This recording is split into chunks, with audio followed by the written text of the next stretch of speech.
My dear Mr. Bennett, did you not hear me? Did you know that Netherfield Park is let at last? Do you not want to know who has taken it? You want to tell me, and I have no objection to hearing it.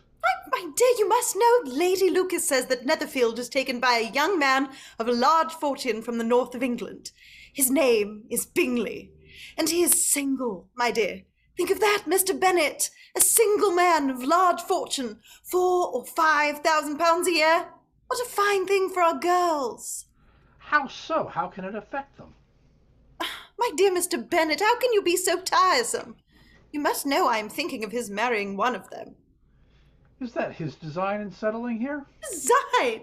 Nonsense, how can you talk so? But it is very likely that he will fall in love with one of them, and therefore you must visit him as soon as you can. Consider your daughters, Mr. Bennett. Only think what an establishment it would be for one of them. Sir William and Lady Lucas are determined to go merely on that account. Indeed, you must go, for it will be impossible for us to visit him if you do not.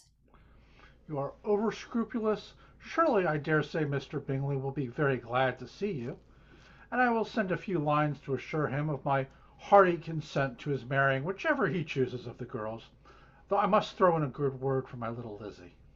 I desire you will do no such thing. Lizzie is not a bit better than the others. She is not half as handsome as Jane, nor as good-humoured as Lydia. But you are always giving her the preference. Not unless she deserves it, my dear. But in this particular instance, my poor little Lizzie is the only one who is unprovided for. Lydia and the others belong in the schoolroom, and you tell me that Mr. Collins has already spoken for Jane. Oh, that odious Mr. Collins. I wish he had never come here. I wish I might never hear his name again. Mr. Collins odious? You surprise me. I thought that he'd won your full approval. Well, since he had to be your cousin, and since you will not do anything about the entail, I suppose it will be a mercy if he does marry Jane. But I do think, Mr. Bennett, it is the hardest thing in the world that we have no son of our own, so that your property has to be entailed away from your own wife and children, so that if you should die, we may all be turned out of the house whenever Mr. Collins pleases. He certainly does seem to have all the luck in the world. Here he has just got this good living from that grand Lady Catherine de Bourgh. But, my dear, that will soon be your luck as well. You forget that your daughter is to profit by it. Well, perhaps. I don't know about that, but I do know that it is too monstrous that after you are gone, I shall be forced to make way for this man and live to see him master the house. My dear, do not give way to such gloomy thoughts. Let us hope for better things. Let us flatter ourselves that I may be the survivor. If it was not for the entail, I should not mind it. What should not you mind? I should not mind anything at all. Let us be thankful that we were preserved from a state of such insensibility. It certainly is a most iniquitous affair, and nothing can clear Mr. Collins from the guilt of inheriting Longbourn. However, you know he is doing his best to mend matters. He has not only handsomely apologized for his fault, but he has now assured us of his readiness to make every possible amends by marrying one of the girls. Surely, my dear, you must acknowledge that this plan is excessively generous on his part. Well, I suppose it might be worse. Decidedly worse. With Jane so settled, and a single man like Mr. Bingley in prospect, I think you should be quite cheerful. Mr. Bingley! We shall never know Mr. Bingley! Oh, Mr. Bennett, you take delight in vexing me. You have no compassion on my poor nerves. You mistake, my dear. I have high respect for your nerves. They are my old friend, and I have heard you mention them with consideration these 20 years at least. Ah, you do not know what I suffer.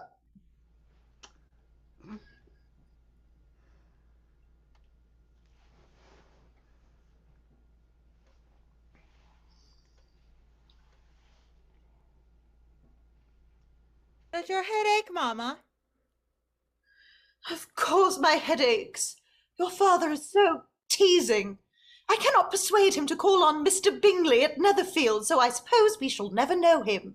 But you forget, Mama, that we shall meet him at the assemblies, and Lady Lucas has promised to introduce him. I do not believe that Lady Lucas will do any such thing. She has daughters of her own. She is a selfish, hypocritical woman, and I have no opinion of her. No more have I, and I am glad to find that you do not depend on her serving you. I may have to depend on her after all, Mr. Bennett, since you will do nothing to help me.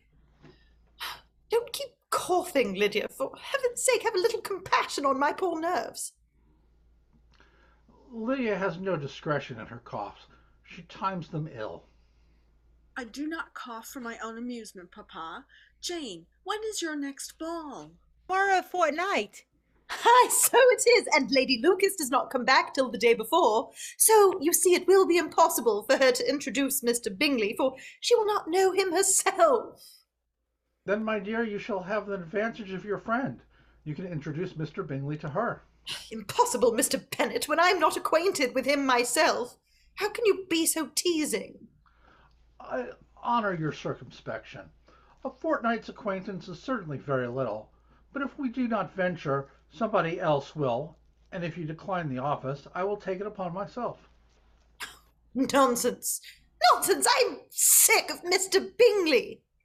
I'm sorry to hear that, but why did you not tell me so before? If I'd known such a week ago, I certainly should not have called upon him. What, you really have called upon him? Oh, how good of you, my dear Mr. Bennett! Very unlucky. But as I have actually paid the visit, and he will very likely return it at any time and bring his friend Mr. Darcy with him, we cannot now avoid the acquaintance of Mr. Bingley and his party. My dear Mr. Bennett, I was sure you loved your girls too well to neglect such an acquaintance. Ah, well, how pleased I am. And it was such a good joke that you should have already paid Mr. Bingley a visit and never said a word about it. Yes. Well, I must go to the library. Now, Lydia, you can cough as much as you choose. What an excellent father you have, girls. I do not know how you will ever make him amends for his kindness, or me either, for that matter. At our time of life, it is not so pleasant to be making new acquaintances every day. But for your sakes, we would do anything. Where is Lizzie? Lydia, my love, where is your sister? Oh, she is out walking with Charlotte Lucas and that dismal Mr. Collins. Lizzie out walking with Mr. Collins? Why didn't you go, Jane? I had to practice with Lydia. I'm sure I would have excused you. But what is Mr. Collins here for, Mamma? I am sure I caught Mr. Wickham and Colonel Forster laughing at him the other day we went to Meryton. Why does Papa have a cousin like that? Oh, he really cannot help it. It is the entail, my love. But I hope that all you girls will be very civil to him, Jane especially. I, Mama? Yes, my love, you see. Very well, Mr. Collins. Oh, well, what is it? Mama, what is the matter? Nothing, hush. What have you done with Mr. Collins? Oh, Mr. Collins is safe. He has gone round to the library. Oh, how providential. But I have brought someone else with me. Oh, Mr. Wickham.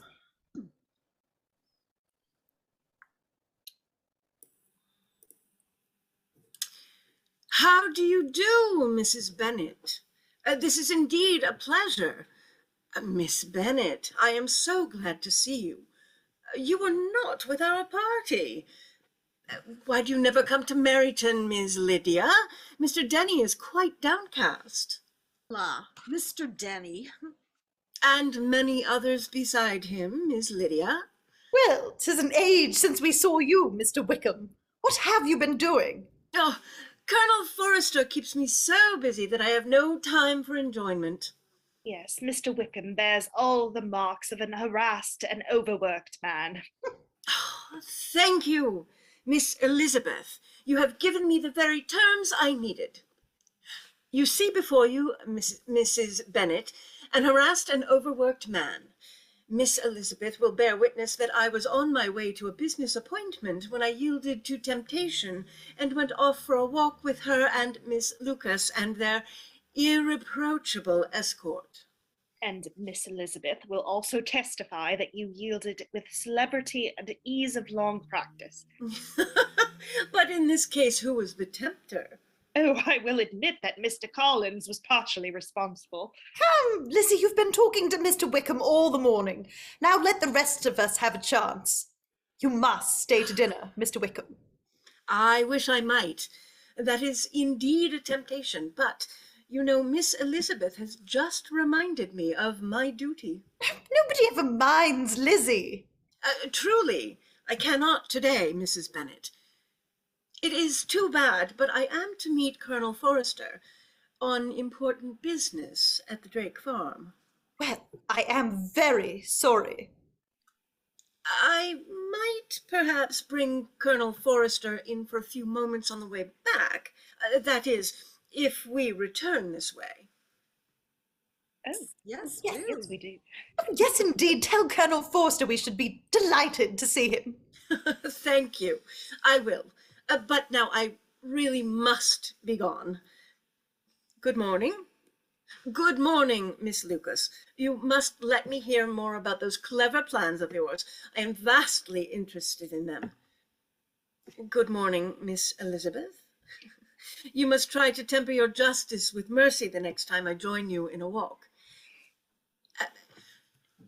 Do you know, Mrs. Bennet, that you always remind me of one of my old schoolboy phrases?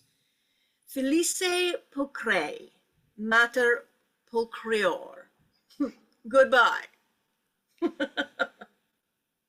Oh, Mr. Wickham. Really, Mama, I think you should speak to Lydia. She is too forward. Nonsense, you're jealous. Jealous of Lydia? Well, she is no more forward than any of you. All you girls are crazy about Mr. Wickham. But I can't wonder at it. He's certainly a most engaging young man. What were those French words he said to me as he went out, Lizzie? They were Latin, dear. He No. paid a very charming compliment to our pretty mamma. He said, "The daughters are lovely, but the mother is lovelier."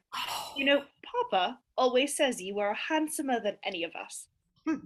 My dear Lizzie, I certainly have had my share of beauty, but I don't pretend to be anything extraordinary now. Mr. Collins, there you are. I did not find Mr. Bennett in the library, Oh my madam. Do you know where he is? Why, really, Mr. Collins, I can't imagine. Did you enjoy your walk? Most assuredly, madam. The beauties of nature, not only in the landscape, but also in the blooming countenances of my fair companions, made our expedition a peculiarly enjoyable one. Well, I am very glad of it, I am sure. Girls, we haven't told Lizzie and Charlotte the news. Oh, what news, Mamma? Oh, nothing of consequence, Lizzie, only your father has just told us that we may expect a visit at any time from our new neighbour, Mr. Bingley, and that friend of his who is stopping with him. Oh, Mr. Bingley, that will be entertaining. Do you not think so, Mr. Collins?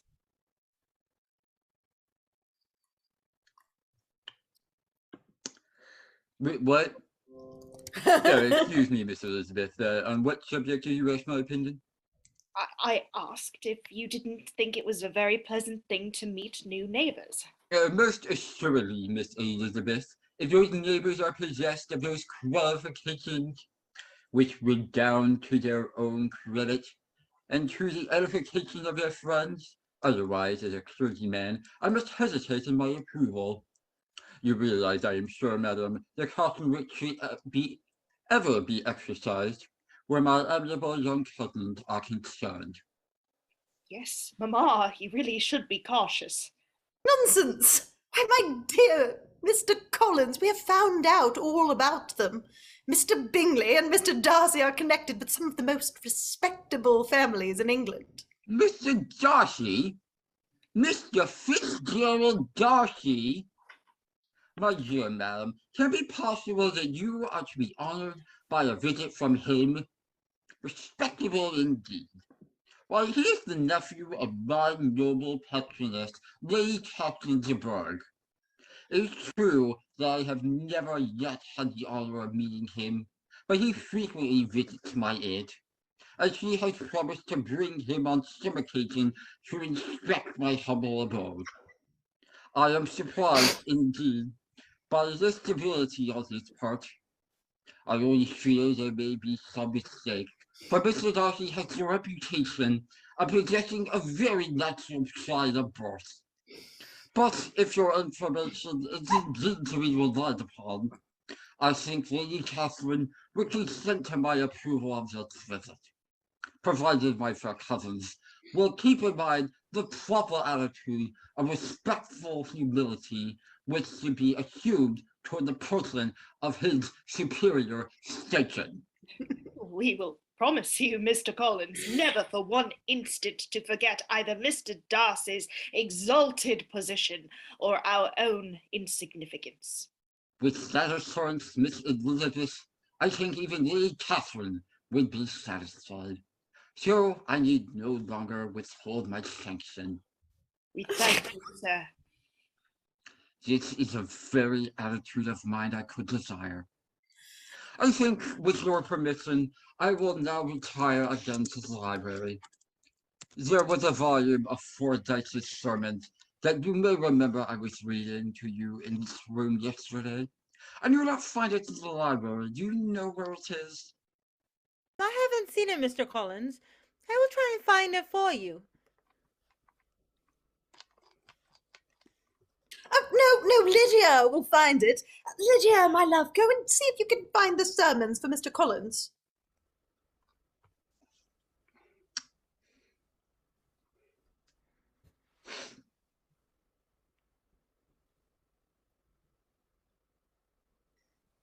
Lost my place. Oh, Mr. Bennett. I'm quite sure I saw the book in the hall. I will go fetch it. On no account, Charlotte. Lydia will find the book.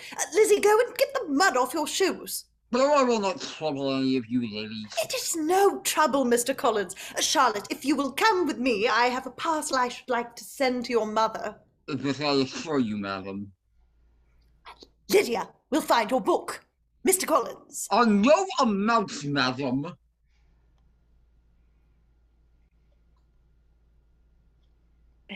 Miss Bennett, do you realize what an honor, the honor which is so soon to fall upon our humble home and our gratefully humble selves? Oh, Lizzie. Oh, do you really grasp in full significance the fact that we may be soon honored by a visit from Mr. Bingley of Netherfield and Mr. Fitzgerald Darcy, nephew of Catherine de Bourgh? Oh, Lizzie, Mr. Collins is a little pompous, but he seems a very well-meaning young man. Indeed, sometimes quite agreeable. No one can be anything but agreeable in the mind of our dear Jane. This time, however, I quite agree with you. I am as delighted as Papa with Mr. Collins. I can see his mixture of civility and importance promises well. And I think Mr. Bingley and Mr. Darcy promise well. If half of what the neighbors say is true, Mr. Bingley will give us all sorts of gaieties. Who knows? We may find him as entertaining as Mr. Wickham. As Mr. Wickham? Then, dear Jane, we shall be rich indeed. For hospitality, Mr. Bingley; for conversation, Mr. Wickham; for grandeur, Mr. Darcy; and the agreeable Mr. Collins. Oh, Lizzie, can't you leave the poor man alone? Oh, with all my heart. I will gladly leave him alone. You shall have him all to yourself. If only Mr. Collins knew about your good opinion of him, but he is too modest to find it out for himself. You are a tease. 2 gentlemen from Netherfield have just brought their houses into the paddock, madam. Show them in, Harris, and speak to Mrs. Bennett at once.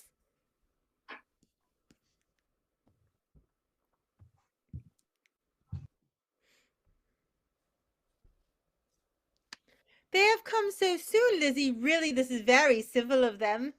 Uncommonly civil.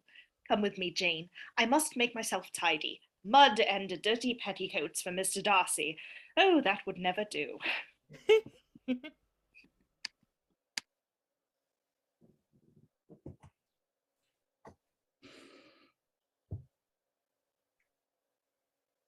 announce us to Mr. Bennett and the ladies.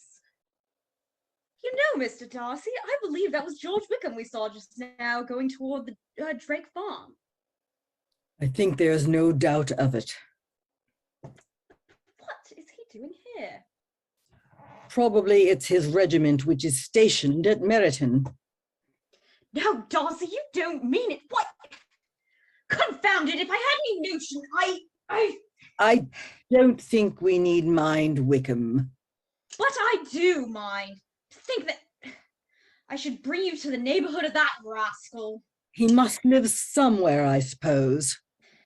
Yes, unfortunately, but Darcy, you are a puzzle to me. You are indeed. How can you speak with charity of a man who for years abused the patience and generous kindness of your father, who so lately attempted against your family the most dastardly action that...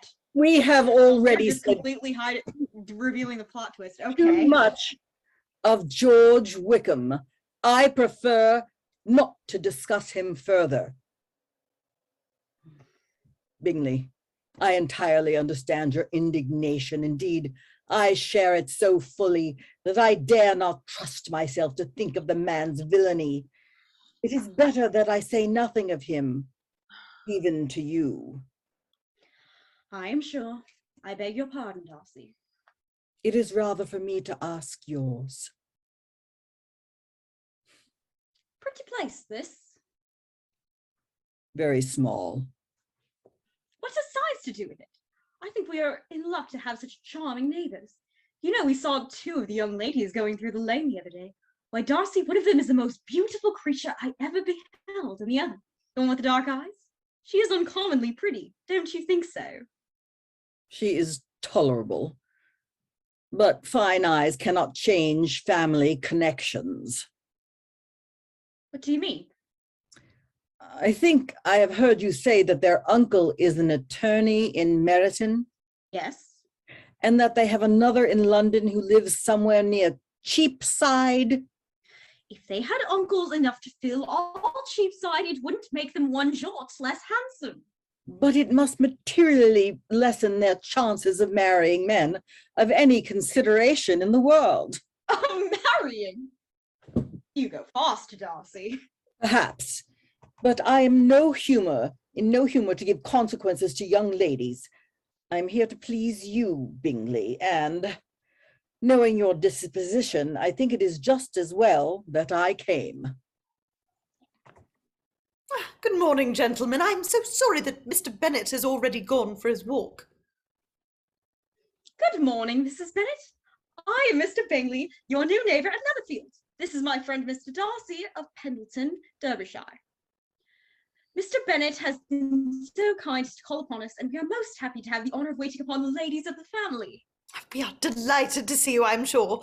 Mr. Bingley, Mr. Darcy, my eldest daughter, Miss Bennett, Miss Elizabeth Bennett.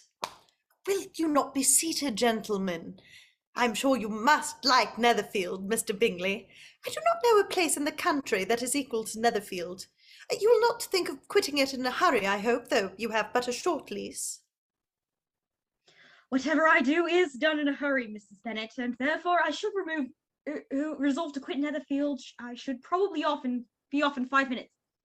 At present, however, I consider myself quite fixed here. It is very pleasant to have Netherfield upon once more, although you both must miss London. There is so much gaiety in London. Yes, in a country neighborhood, you move in a confined and unvarying society. But the people themselves alter so much that there's something new to be observed in them forever. Then you are a student of character, Miss Elizabeth. It must be an amusing study. Yes, Lizzie always likes to watch people. And there are plenty of people about, even if you do live in the country. The country is a vast deal pleasanter than London, is not it, Mr. Bingley? When I am in the country, I never wish to leave it, and when I am in town, it is pretty much the same. They each have their advantages, and I am equally happy in either. Aye, that is because you have the right disposition. But that gentleman seemed to think the country was nothing at all. Indeed, mamma, you are mistaken. You quite mistook Mr. Darcy. He only meant that there is not such a variety of people to be met in the country as in the town, which you must acknowledge must be true. Certainly, my dear, nobody said there was, but as to not meeting with many people in the neighbourhood, I believe there are few neighbourhoods larger. I know we dine with 24 families. Yes, there are many fine estates hereabout. Can you see Sir William Lucas's place from the garden? I'm not quite sure I have placed it. Oh, yes, there is a fine view of the chimneys from the terrace. Sir William is our nearest neighbour. Such an agreeable man, so genteel and so easy. Come, Jane, we must show Mr. Bingley Sir William's chimneys.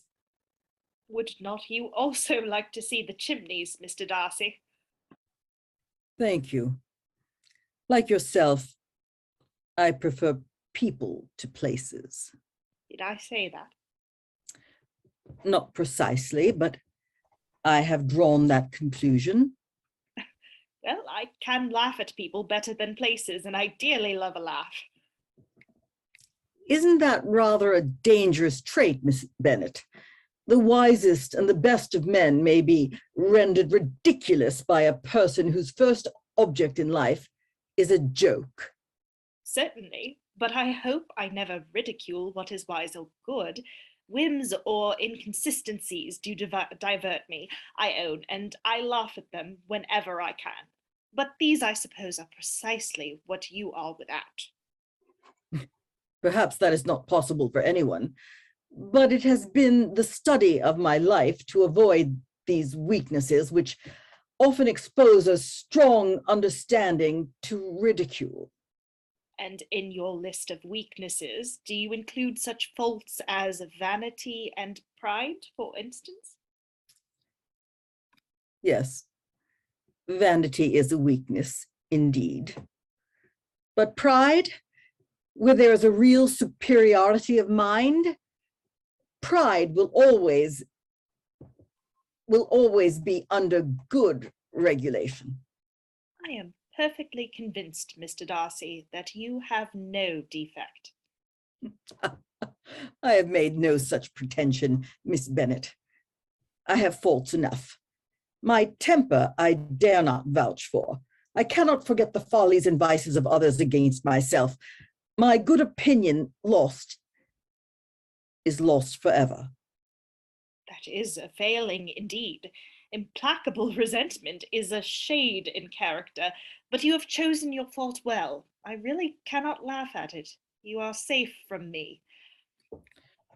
There is, I believe, in every disposition a tendency to some particular evil, a natural defect which not even the best education can overcome.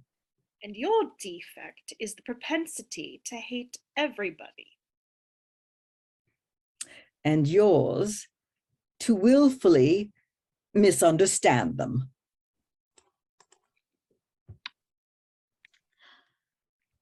The surrounding country is really charming, Mrs. Bennett.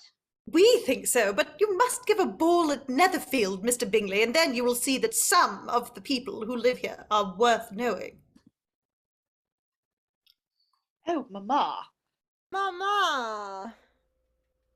Certainly, Mrs. Bennett, I had already decided upon it. I told Mr. Darcy only yesterday that as soon as my sister, Miss Bingley, arrived and Nicholas make white soup enough, I should saucy.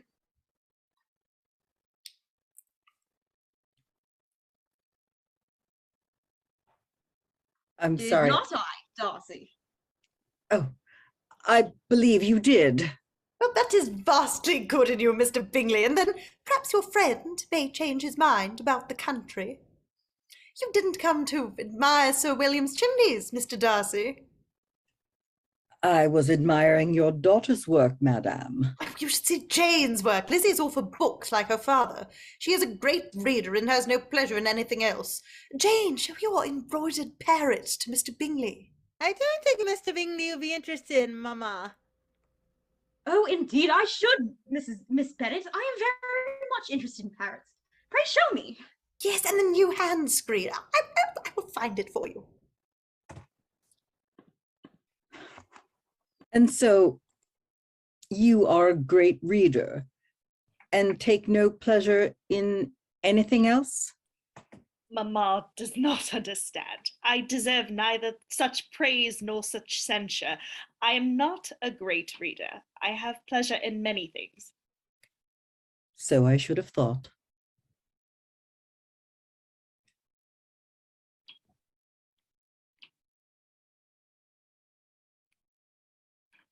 Bingley? Bingley? Oh, I do wish Mr. It Bingley. is amazing how young ladies have patience to be so very accomplished as they are. To think how you all paint tables and cover screens and net purses. It is quite wonderful. Do you agree with your friend, Mr. Darcy? His list of the common extent of accomplishments has too much truth, but I cannot boast of knowing more than a half-dozen young ladies in the whole range of my acquaintance that are really accomplished. Then you must comprehend a great deal in your idea of an accomplished woman. Perhaps. To deserve the word, a woman must have a thorough knowledge of music, singing, drawing, dancing, and the modern languages. She must also possess a certain something in her air and manner of walking, the tone of her voice, her address and expression, and in all this she must yet add something more substantial in the improvement of her mind by extensive reading. I am no longer surprised at your knowing only 6 accomplished women. I rather wonder at you knowing any. Colonel Foster and Mr. Wickham. Here I am again, Mrs. Bennet. I found that Colonel Forrester had a message for the young ladies. I am delighted to see you. You are just in time to meet our new neighbours. Colonel Forster, Mr. Wickham, Mr. Bingley, Mr. Darcy. Well, if there ever was such a proud, stiff man. Mama! Oh, Mrs. Bennett, I am sorry that we cannot wait for Mr. Bennett. We really we're on the way to meet my steward, and we are already late for the appointment. I am very sorry you must go, Mr. Bingley, but I hope you will come again. We must engage you soon for dinner. It will be a pleasure. Your best way to the paddock is by the terrace. My dear Miss Elizabeth, I have found this moment found by a singular accident that there is now in this room a near relation of my patroness, Lady Catherine de Bourgh. Will you present me? Mr. Bingley, allow me to present my cousin, Mr. Collins. Mr. Darcy, Mr. Collins. Oh, my dear sir, I trust you will pardon me for not having paid my respects before. My total ignorance of your presence here must be my apology. I was not informed of it. Is there any message, sir, which I could take from you to my honored patroness, your aunt, or to your fair cousin, Miss de Bourgh? Thank you. I will not trouble you so far. There would be no trouble. It's an honor and a privilege. We are already very late, Bingley. Yes, we have no time to lose.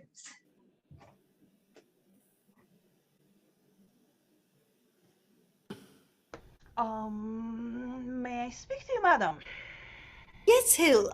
Excuse me for a moment. I will return directly. Oh, Miss Bennett, Miss Elizabeth. Your aunt, Mrs. Phillips, has sent a word by me that her card party is to be on Wednesday. She hopes you will surely be there. Oh, yes, we shall go. Here is the song you have promised to sing to me. Pray, sing it now, Miss Elizabeth. Really, Colonel Forster, you must excuse me for today. Jane will play for you instead. Indeed I cannot, Lizzie. Please, Jane. Oh, I do beg, Miss Bennett.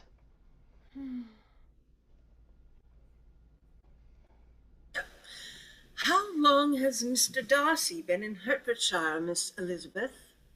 Only a very short time, I believe. He comes from Derbyshire, I understand, and has a very large property there.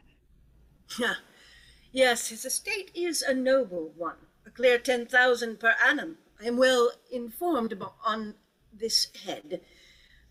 I have been connected with Mr. Darcy's family in a particular manner since my infancy. Indeed. You may well be surprised, Miss Elizabeth, at this assertion after seeing the very cold manner of our meeting just now. Are you much acquainted with Mr. Darcy? No, though I have heard of him. I met him for the first time today, but even on this short acquaintance, I should take him to be an ill-tempered man. Miss Elizabeth, you have been a witness of Mr. Darcy's treatment of me today, and therefore I feel that I must, for my own justification, acquaint you with the facts of my past connection with him. I shall respect your confidence, Mr. Wickham. I am sure of it. Mr. Darcy and I were born in the same parish. My own father, who, to be frank, was steward of the Darcy estates, gave up everything to serve the interests of the Darcy family. Mr. Darcy's father was excessively attached to me. Indeed, I was his godson. He meant to provide for me amply and thought he had done so. I was destined for the church, and Mr. Darcy's father left to me a most valuable living. But the present Mr. Darcy chose to ignore his father's will and give the living to another man. This closed for me the career for which I was most fitted, and left me with almost no means of support. Good heavens, but how can that be? Why did you not seek legal redress? There was an informality in the terms of the will which gave me no hope from the law. Mr. Darcy's father had relied implicitly upon the honor of his son. But this is quite shocking. Mr. Darcy deserves to be publicly disgraced. Some time or other he will be, but not by me. Till I can forget his father, I can never defy or expose him. This feeling does you honor. But what can have induced Mr. Darcy to have behaved so cruelly? I must attribute it in some measure to his jealousy. His father's uncommon attachment to me irritated him. But the fact is, Miss Elizabeth, as you can see, we are very different men, and he hates me. His disposition must be dreadful. I will not trust myself on the subject. To treat in such a manner the godson, the friend, the favourite of his father, how abominable! And yet, Miss Elizabeth, we must try to be just to him. Mr. Darcy has many good qualities. He can be both liberal and generous. He has also a brother's affection and pride, which makes him a careful guardian of his sister. Oh, he has a sister? Yes. You will hear him cried up as the most attentive and best of brothers. Oh, Mr. Darcy can please when he chooses. Among those who are his equals, he is a very different man from what he is to the less prosperous. Contemptible. Wickham? Yes, Colonel Foster. I fear we must be going. Oh, thank you for listening to me. It is hard being misjudged. Thank you for your confidence. It is well to know the truth. Well, Miss Elizabeth, I hope we shall see you at your aunt's on Wednesday. Good morning. Good morning, Miss Bennett. Thank you for the music. Please present my respects to Mrs. Bennett. I am sorry we cannot wait longer. Yes, Miss Bennett. Be sure to give your mother my best regards. Good morning. Oh, Miss Elizabeth, may I entreat? Oh, you may depend upon my sympathy. I am most grateful. Well, have they gone?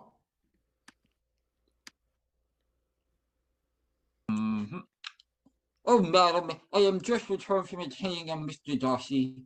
Such a privilege. He was most condescending. I was able to tell him that Lady Catherine was very well on Saturday tonight. He was very likely, Catherine. I am sure you must have been impressed by his distinguished manners. Really, Mr. Collins?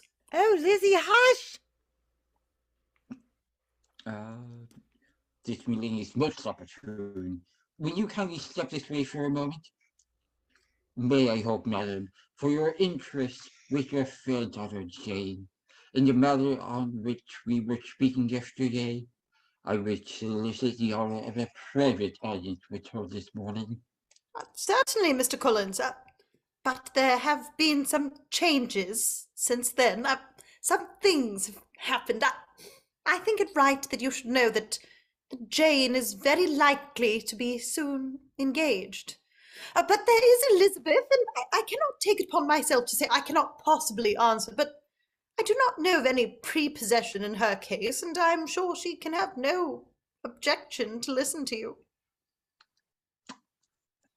So, Miss Elizabeth, let it be, madam. I was struck by your attitude of respectful awe when I mentioned Lady Catherine de Bourgh. Such modesty and humility of mind, but cannot but recommend her to my patroness. Yes, my daughter Elizabeth knows what is proper. She will be very happy to listen to you. Shall I call her now?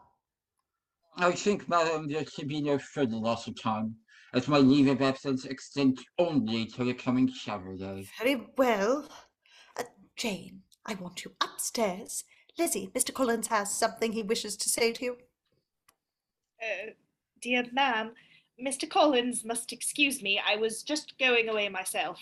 No nonsense, Lizzie. I desire you will stay. Mr. Collins has something very particular to say to you.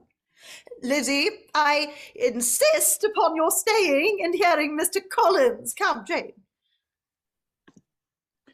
Believe me, my dear Miss Elizabeth, your modesty so far from doing you any disturbance rather adds to your other perfections.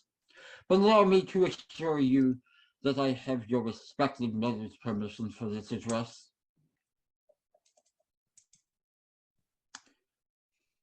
My fair cousin, you must have at least surmised that I am about to ask you to become the companion of my life. And perhaps I had better begin by stating my reasons for this decision, before I am run away by my feelings on this subject. Oh, I beg, Mr. Collins. One moment. My reasons for marrying are, first, that I did think it a right thing for every clergyman to set the example of matrimony to his parish. Second, I am convinced it will add very greatly to my happiness. Third, it is the particular advice of that very noble lady whom I have the honor of calling patroness. Believe me, Mr. Collins. Excuse me one moment. It remains only to be told why my views were directed to Longbourn instead of to my own neighborhood. The fact is that, being as I am to inherit this estate after the death of your father, whom, however, may live many years longer, I could not satisfy myself without resolving to choose a wife from among his daughters, that the loss to them might be as little as possible.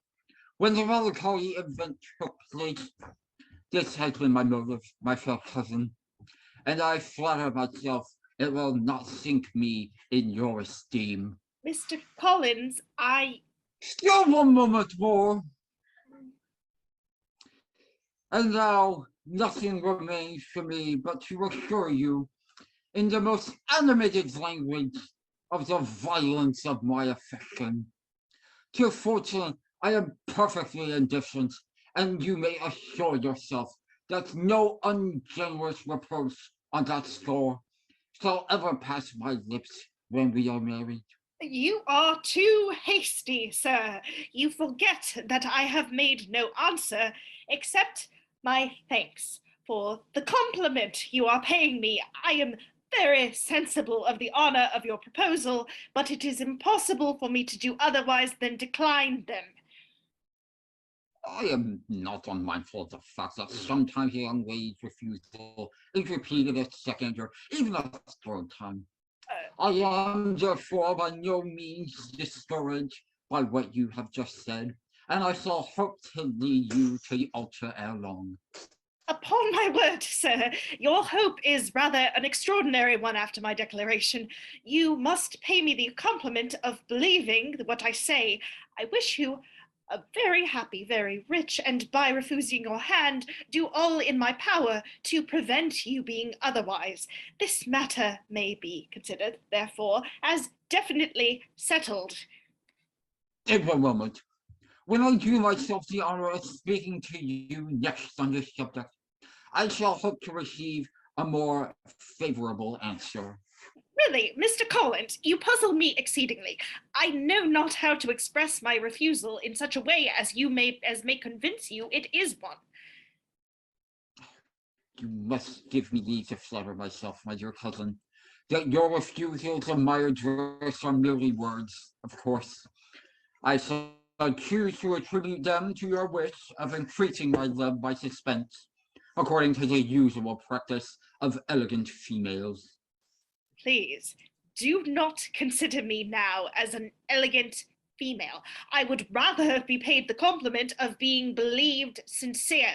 To accept your proposal is absolutely impossible. Can I speak plainer? You are uniformly charming, but I am persuaded that when my proposals are sanctioned by both your parents, they will not fall to being acceptable. Meanwhile, I may perhaps serve my cause by leaving you to consider the matter by yourself for a while.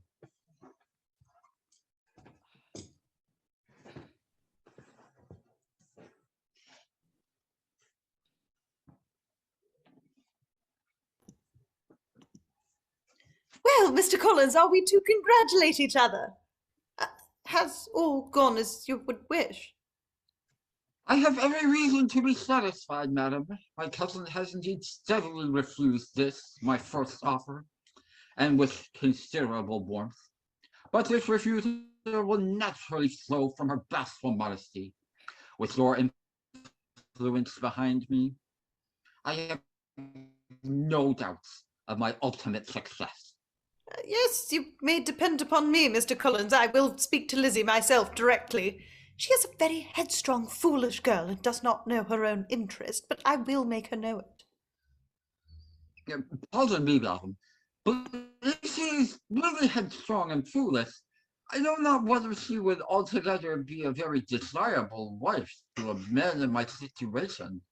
If, therefore, Miss Elizabeth persists in rejecting my suit, perhaps it were better not to force her into accepting me. Sir, you quite misunderstand me. Lizzie is only headstrong in matters such as these.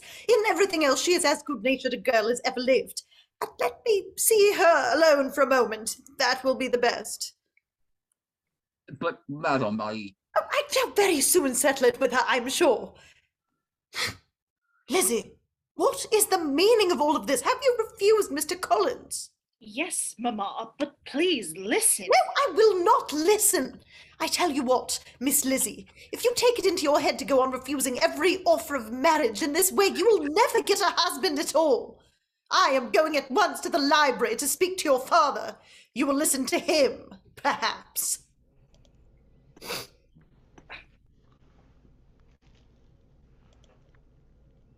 There he is now. Oh, Mr. Bennett, Mr. Bennett! Oh, Mr. Bennett, you are wanted immediately. We are all in an uproar. You must... Sorry, the Zoom window is blocking the script and it's frozen and it won't let me scroll down. You must come and make Lizzie marry Mr. Collins, for she vows she will not have him, and if you do not make haste, Mr. Collins will change his mind and not have her. I have not the pleasure of understanding you. Of what are you talking? Of Mr. Collins and Lizzie. Lizzie declares she will not have Mr. Collins, and Mr. Collins begins to say he will not have Lizzie. Lizzie? I thought it was Jane. No, it's Lizzie now. Ah, and what am I to do on the occasion? Speak. It seems a hopeless business. Speak to Lizzie. There she is. Tell her that you insist upon her marrying him. Come here, child. This is an affair of importance. I understand that Mr. Collins has made you an offer of marriage. Is this true? Yes, Papa, it is. Very well. And this offer of marriage you have refused? I have, sir. We now come to the point your mother insists upon you accepting him. Is it not so, Mrs. Bennet? Yes, or I will never see her again. An unhappy alternative is before you, Elizabeth. From this day you must be a stranger to one of your parents. Your mother will never see you again if you do not marry Mr. Collins, and I will never see you again if you do.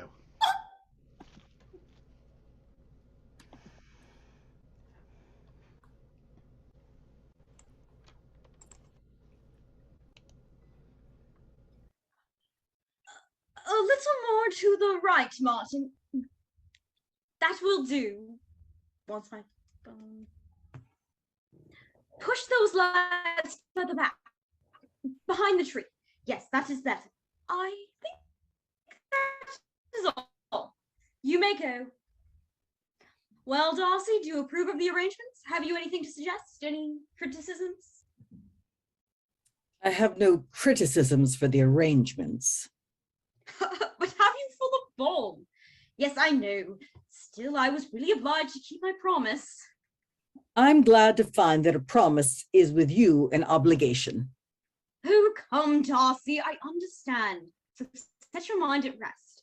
I'm going to London with you, although I must say I do not see the necessity for it. I think you are exaggerating the effect of any small attentions of mine toward Miss Bennet. However, we will cling together and fly a common danger.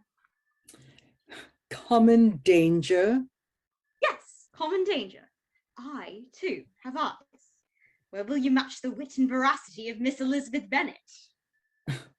She is indeed charming, and I admit that were it not for the inferiority of her connections, I might be in some danger.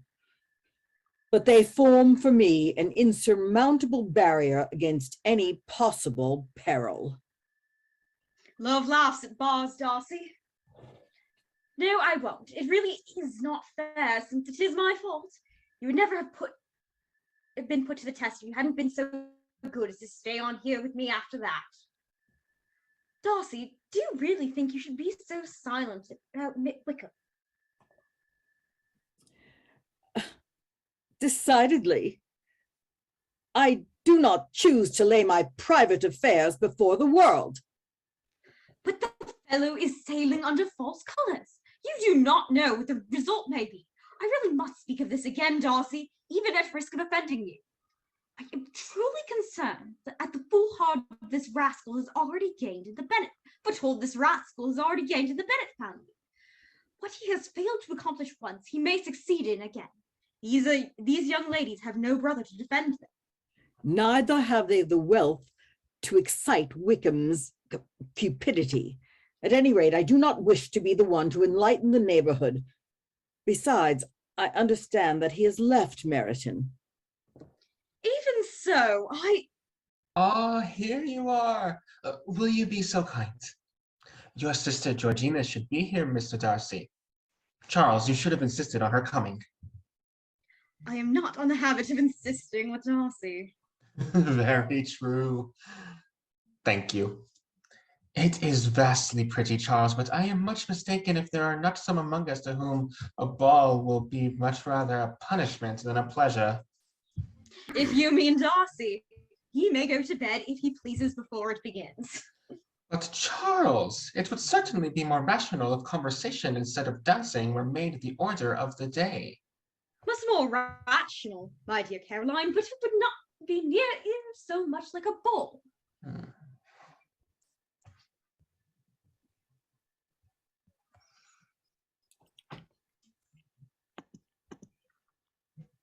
Looks like the carriages have arrived. Several of the Very carriages have arrived, sir, and the guests will be soon entering the ballroom. Very well. Come, Caroline, we must be at our post. We will leave Darcy to make up his mind whether he will join us later.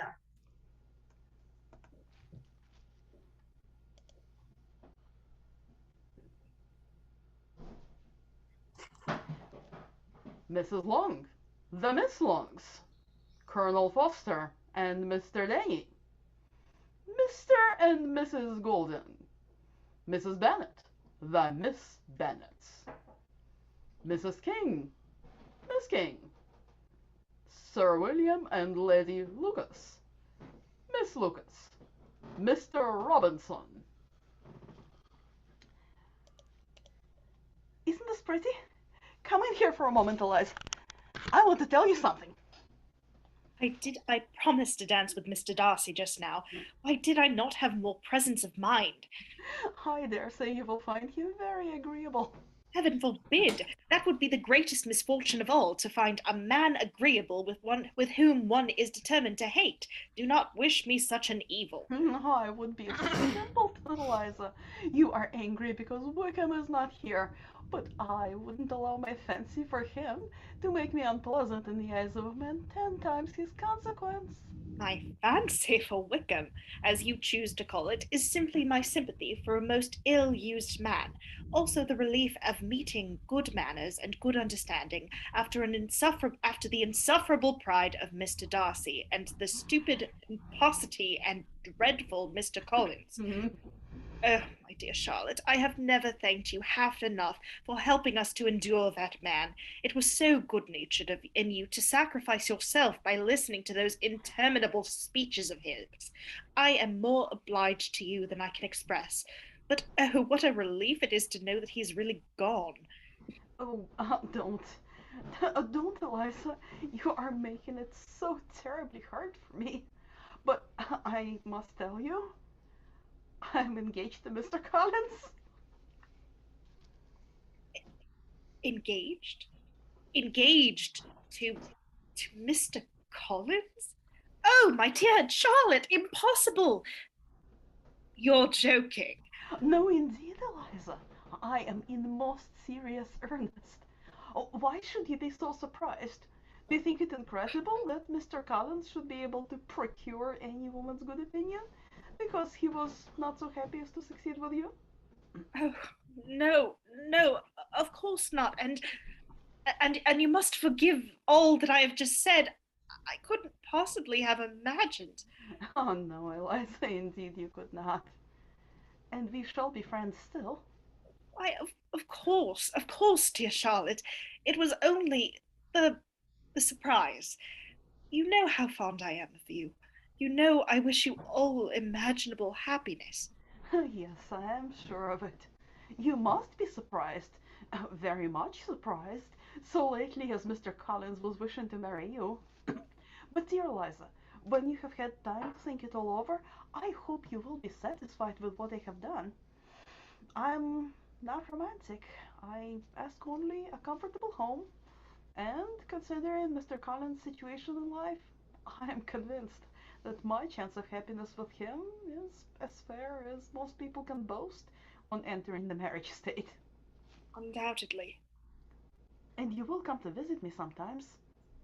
I could not bear to lose you, Eliza. Surely, Charlotte. We are to be cousins, you know. Why, so we are.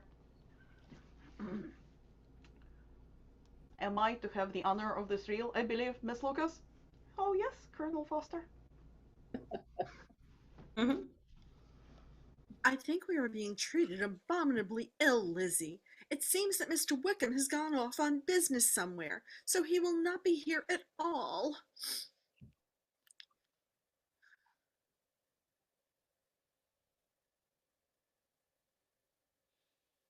I do not imagine his business would have called him away just now if he had not wished to avoid a certain gentleman. Why, Mr. Denny, I do believe the reel is half over. I dearly love a reel. We shall miss it altogether. Come.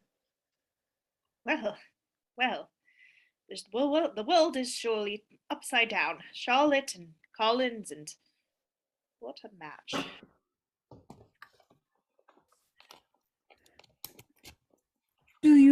Do not you feel a great inclination, Miss Bennett, to seize such an opportunity of dancing a reel? Do you not enjoy the reel, Miss Bennett? Oh, I heard you before, but I could not immediately determine what to say in reply. You wanted me, I know, to say, yes, that you might have the pleasure of despising my taste, but I always delight in overthrowing that kind of scheme. I have therefore made up my mind to tell you that I do not want to dance a reel at all, and now despise me if you dare. I do not dare.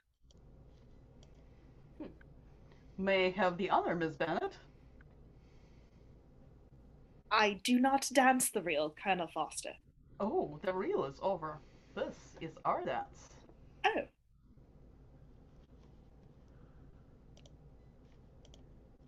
I can guess the subject of your reverie.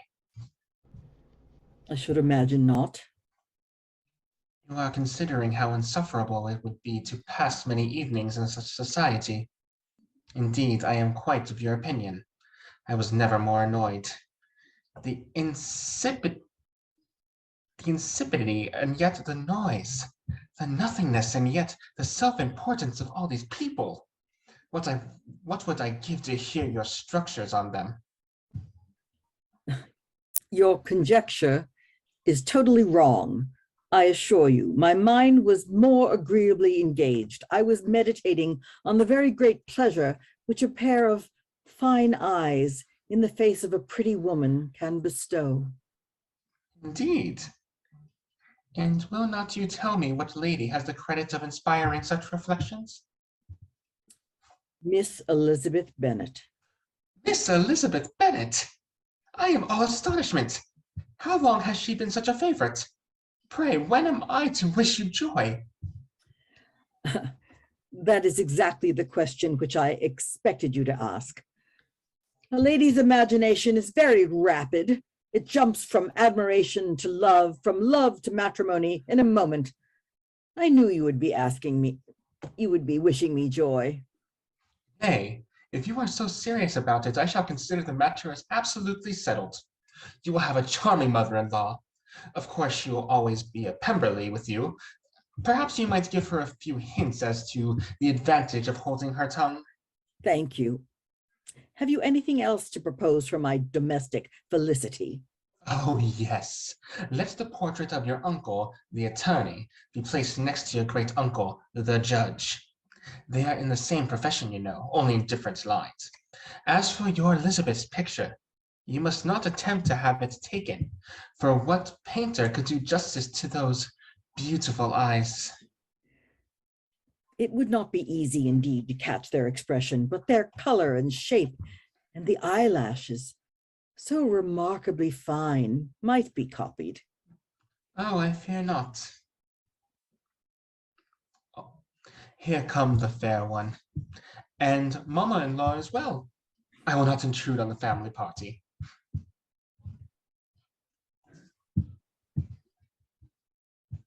I thought this next dance was the one you liked so much, Darcy. Let me find you a partner. So it is. Thank you. I have a partner. You must be tired, Miss Bennett. I propose that we sit quietly through the dance. Do you agree? Yes, indeed. It will be very pleasant. How prettily you have arranged all the rooms, Mr. Bingley. I am so glad that you think so. I fear they were rather inconvenient for so large a party. Oh, I find them delightful. You are always charitable, Miss Bennett. Seems to me you always manage to see the best side of everything. I never knew you to say an ill word about a person or place. Oh, I fear that is not quite exact. I only try and see things in the best light, perhaps. That is just it. The rest of us rarely try to see things that way. So you see, I proved my case. You are too amiable. Not for tonight, Mr. Bingley. Everyone is of one mind tonight. There is but one point of view. You are giving me nothing but pleasure. I wish it were so, but...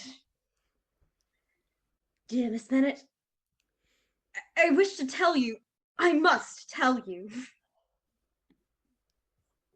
It is your turn to say something new, Mr. Darcy. I talked about the dance, and you ought to make some kind of remark on the size of the rooms or the number of the couples. I assure you, I will say whatever you wish. Very well. That reply will do for the present. Perhaps by and by I may observe that private balls are much pleasanter than public ones. Do you talk by rule then? Sometimes.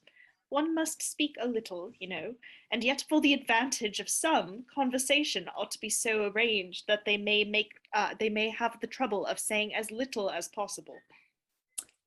Are you consulting your own feelings in the present case, or do you imagine that you are gratifying mine?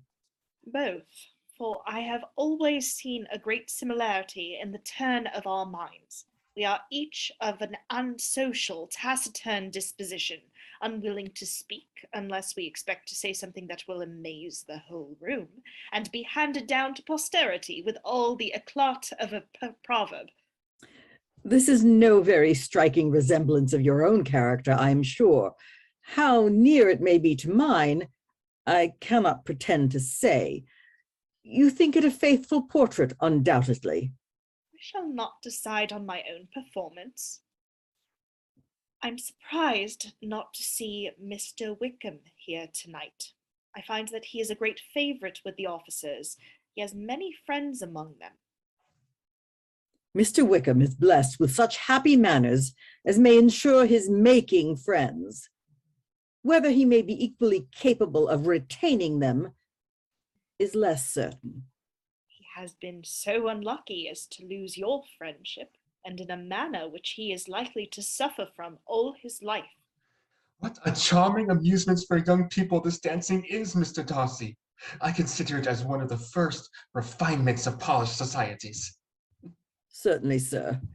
And it has the advantage of also of being in vogue amongst the less polished societies of the world. Every savage can dance. Do you often dance at St. James? Never, sir. You have a house in town, I conclude. I had once some thoughts of fixing in town myself, but I did not quite certain that the air of London would agree with Lady Lucas. But I must not further interrupt you, sir. I only wish to tell you once more how highly gratified I have been by your superior dancing. Allow me also to say that your fair partner does not disgrace you. It is a great pleasure to see you together.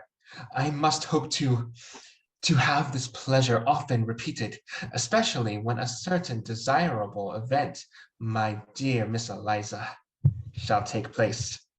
What congratulations will then flow in? But let me not interrupt you. You will not thank me, Mr. Darcy, for detaining you from the bewitching converse of that young lady whose bright eyes are also upbraiding me.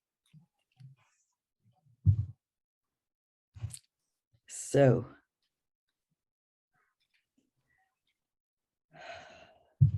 Sir William's interruption has made me forget what we were talking of. I do not think we were speaking at all. Sir William could not have interrupted any two people who had less to say for themselves.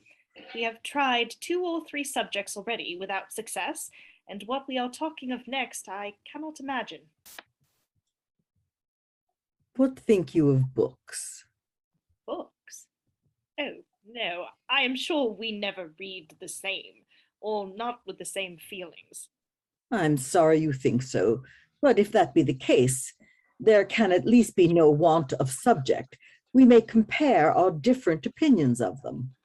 No, I cannot talk of books at a ball. My head is always full of something else.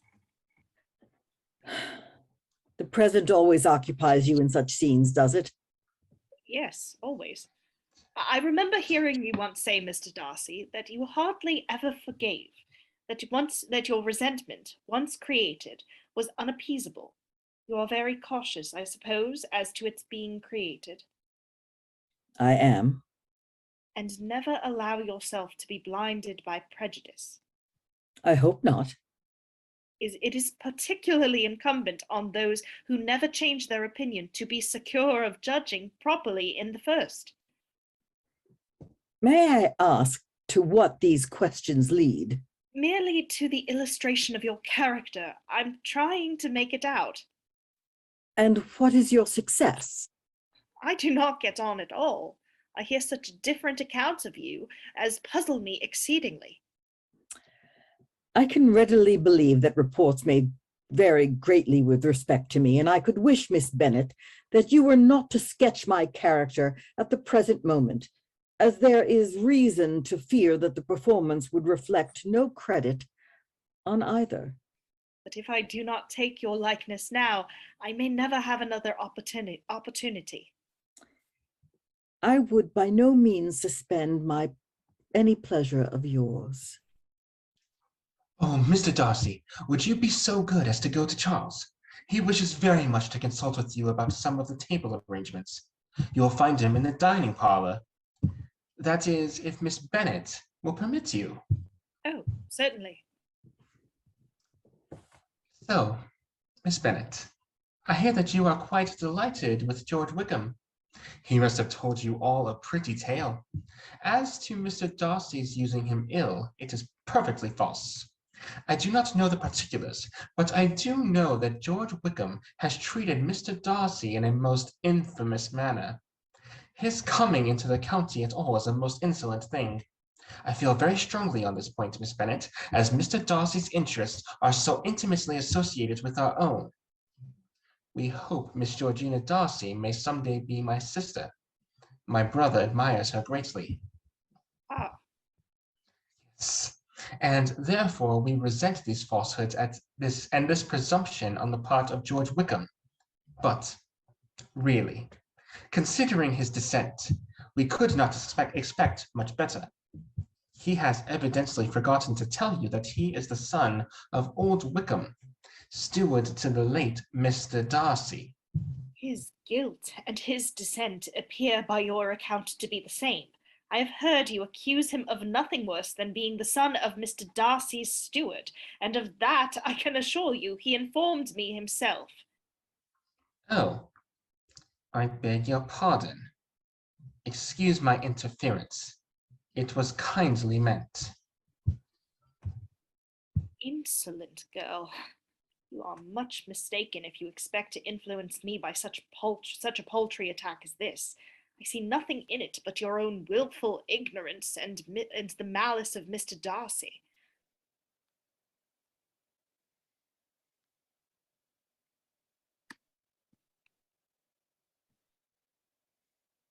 Thought it would be pleasant to have some of the tables here. We must have places together. Mama, have you heard the news? Mr. Denny just told me that the regiment is to leave Meryton and go to Brighton. Good heavens, what is to become of us, Mamma? Are they really going? Well, my love, it is too bad. I know how you feel. I am sure I cried for 2 days together when Colonel Millar's regiment went away 25 years ago. I thought I should have broken my heart. I am sure I shall break mine. Mamma, might we not all go to Brighton? Oh, if only we could. I fear your father will not hear of it. Oh, Papa is so disagreeable. I am sure a little sea bathing would set me up forever. Wouldn't it, Mr. Denny? Oh, surely, Miss Lydia. Oh, you must manage it in some way. Well, Lady Lucas, it is hard for a lively young girl like my Lydia to be cooped up in a place where there is so little going on. However, we are not likely to have it so very dull in the future. You know what I mean. Jane and Bingley. Ah, indeed. Oh, yes, it's quite settled. Such a charming young man, and Netherfield only 3 miles from Longbourn. And Jane's marrying will be a fine thing for my other girls. They will be sure to meet other rich men who will fall in love with them. Oh, Mamma, be careful, I beg. Mr. Darcy can hear you. What is Mr. Darcy to me, pray, that I should be afraid of him? I'm sure we owe him no other particular civility as to be obliged to say nothing he may not like to hear. For heaven's sake, Mamma, speak lower. What advantage can it be to you to offend Mr. Darcy? You will never recommend yourself to his friend by doing so. That is enough, Lizzie. I think I can take care of myself. I never knew before that it was a crime to speak to one's friends about what everybody can see plainly enough, who has eyes in his head. Did you, Sir William? Our friends usually have very sharp eyes for what is going on, Mrs. Bennet. I have indeed sometimes expected that you would observe what has been going on in our own household of late. Going on? What has been going on, Sir William? It is only this, Mrs. Bennet, that Lady Lucas and myself have to ask your congratulations on our very great satisfaction in the recent engagement of our daughter, Charlotte. Oh, Charlotte is engaged! Why, who in the world is going to marry her? The gentleman whom my daughter has honored with her hand is your husband's cousin, Mr. Collins. Mr. Collins? Marry your Charlotte? Good Lord, Sir William, how can you tell such a story? Do you not know that Mr. Collins is going to marry my Lizzie or one of the other girls? Well, really, Mrs. Bennet. What I have told you is quite true, nevertheless, Mrs. Bennet. The whole matter was settled before Mr. Collins returned to Hunsford. I am sorry we are not to receive your good wishes. Oh, but you are, Sir William. Charlotte has already told me about her engagement, and we shall be most happy to welcome her as a cousin. Thank you, Miss Elizabeth. I am sure other congratulations will shortly be in order. So, Charlotte has told you, has she? I don't believe a word of it. Oh, Mamma. I am sure Mr. Collins has been taken in. Well, I trust that they shall never be happy together, and I hope the match will be broken off. Mamma! And you are the cause of the whole mischief, Lizzie. I think I have been barbarously used by you all.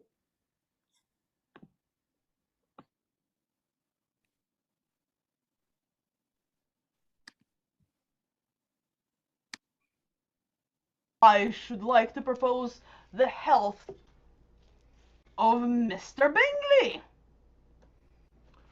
Mr. Bingley. Bingley. To Mr. Bingley, may the pleasure which he has given us all tonight be but a foretaste of the future happiness which he will both receive and give in this community. Mr. Bingley. Mr. Bingley. Colonel Forster, Mr. Bingley.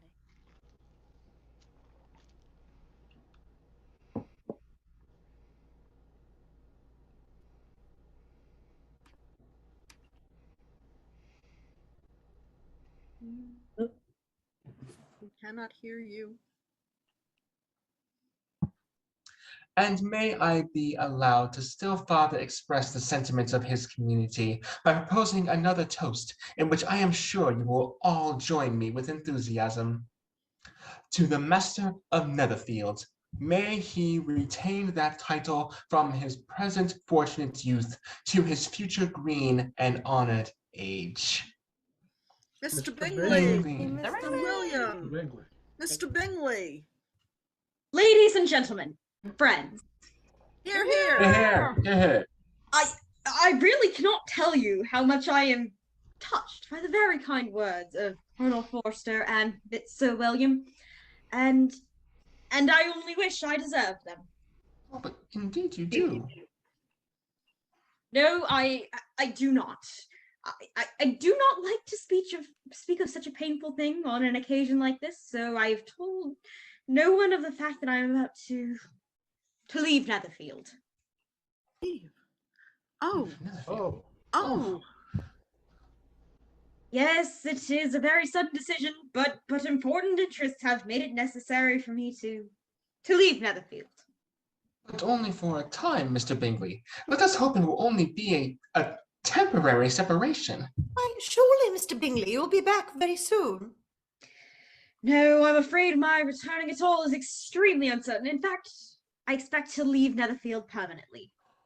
Oh, my dear Mr. Bingley. It is indeed a calamity. Good Lord, Lizzie, poor Jane, what? Oh, hush, Mamma. But, my friends, nobody knows what may happen. We shall undoubtedly all meet again sometime, and meanwhile, you must not let what I have said spoil your pleasure. There is music. We must have another dance together. Let us make up a set here. I think there will be room. Capital idea. Oh, yes, capital. Do you not think so, Mr. Darcy? Miss Bingley, may I have the pleasure? Miss Bennett, will you grant me the happiness, the final happiness of my stay at Netherfield? Thank you. May I have the honor, Miss Elizabeth? Thank you, Mr. Darcy. I am indisposed.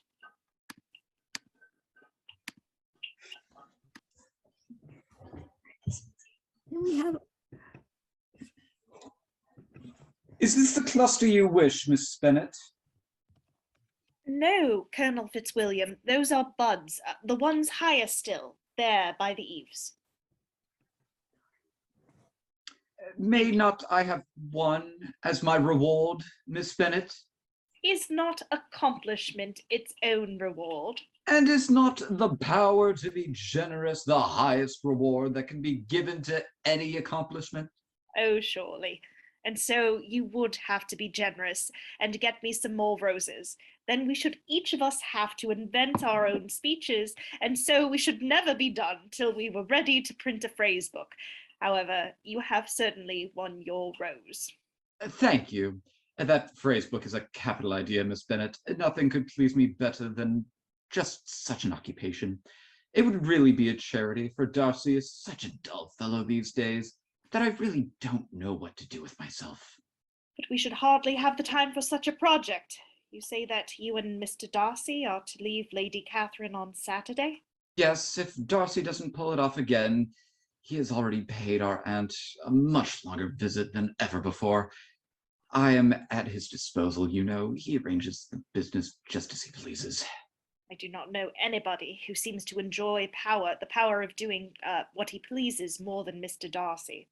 He likes to have his own way very well, but so do we all.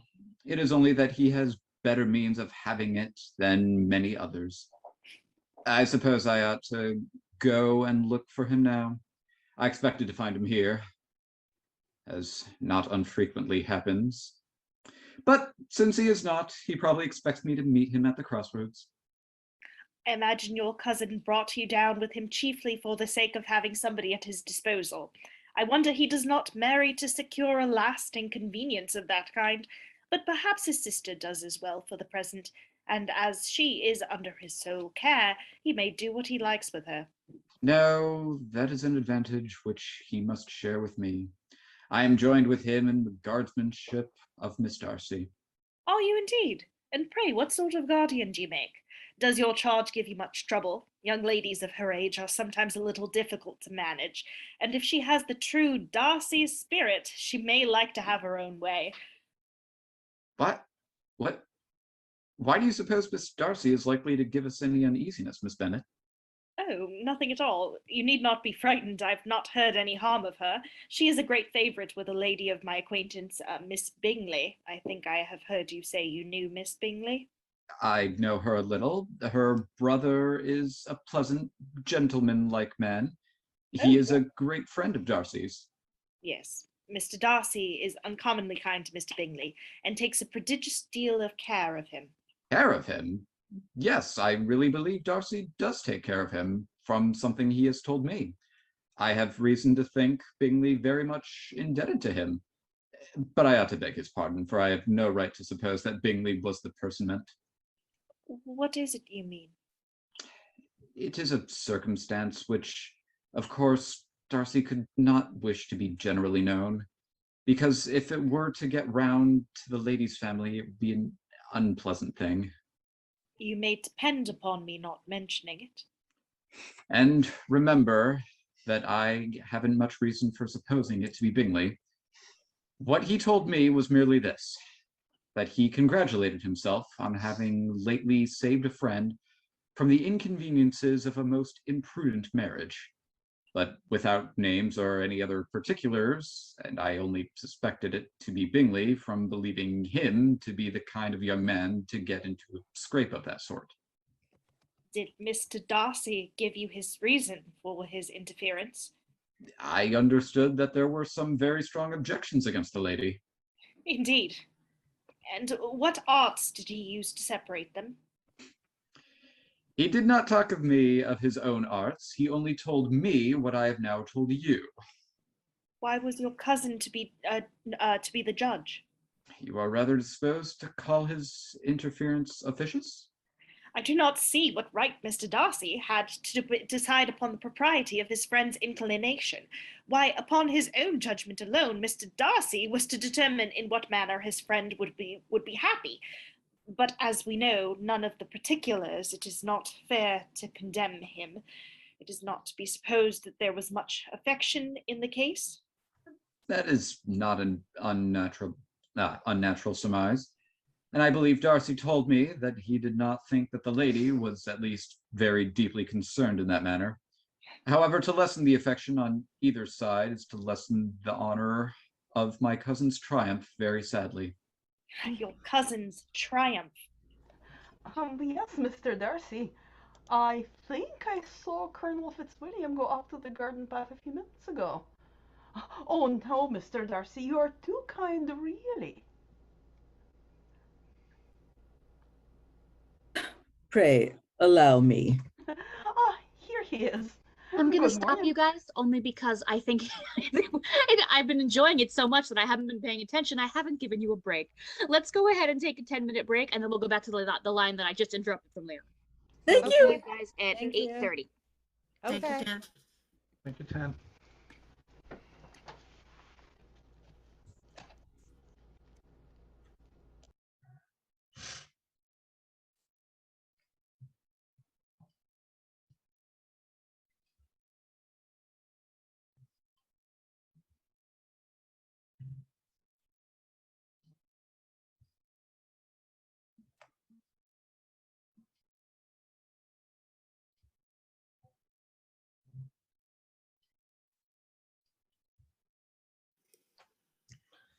Hey, Michael. Yes. Hi. How are you? Good, I how haven't are seen you? you in so long. I wanted I to say hi. know. Hi. Oh my gosh. How have you been? Crazed, Yes. but good, went home for the holidays to see my parents. I Mhm. was home for the first time in 2 years Oh, because of good. COVID. So that was lovely. That was enjoyable. Work is crazy. We're merging with SJU, so I don't know if I have a job. Oh no. Oh no. Yeah. Oh no. But how are you? Good. I am. Let's see. How far am I? I'm like almost 5 months into my new job now. Almost 5 months. Yeah, how's it going? Oh, Going yeah. really well. It's going really well so far. They seem happy with me, so I will take that, and I will. Well, I I will. can't imagine they wouldn't be. You're amazing. Oh, well, thank you. Once everything's back to normal, I think we should do a full on-stage version of The Chosen. That's just my opinion. I would love that, and I hope Ariel heard that. If not, I will tell her. Well, when I get back. we've already discussed it. It's going to happen. The problem is we have to get out of this mess. Once we do, then I'd be delighted to pin down some live options. I just have to wait until it's safe. Safety first for my actors. Yeah. Nothing else is important. I can't wait for in-person theater again. Right? know. Like Zoom theater, like I don't mind it if it's a show that I like, but it just doesn't scratch that itch for me. No, Yeah. I agree with you. Yeah. I was a little concerned when I auditioned for Leaving Bedrooms because it was going to be live, the show that I'm in rehearsal for right now. But they gave me all the promises that everything was safe and they're going to be masked and vaccinations are required and all that kind of stuff. So I did the audition and it just got moved to February now. So, but that's why I have an extra month of rehearsals coming. None of us were expecting Omicron the way it happened. Yeah, I was due to audition a show like last week, and as I was about to put up the announcement is when Omicron happened, and I'm like, I am not directing live rehearsals now. No. Right, I'm so exactly. not. And I was planning on auditioning via Zoom and doing the table work, character work via Zoom, and then moving it onto a stage. And like, no, I'm not ready to do that until it's a whole lot less scary, even though it will be a fully masked at all times performance and vaccinations are required, and then I'm still too scared. I think it's the right decision. I think there are a lot of right available decisions, and I think that's one of them. But I think that what we really have to do is we have to stay in the game. We have to keep our hand in the game. We have to keep pulling, and then we will get back out into the live theater, and it is going to happen. We just have to stick to our guns and stay to it. I actually going to come back. I came very close. There was a post on like a Nova theater group or something about a production of the Glass Menagerie going up. Oh, yes. And I've always wanted to be in that show. It's my favorite show, as everyone knows. But it turns out it's in far western Loudoun County. Put it out there. And I was like, that's like an hour and 15 minutes away on a bad day in traffic. And I was like, oh, I want to, but there will be more chances.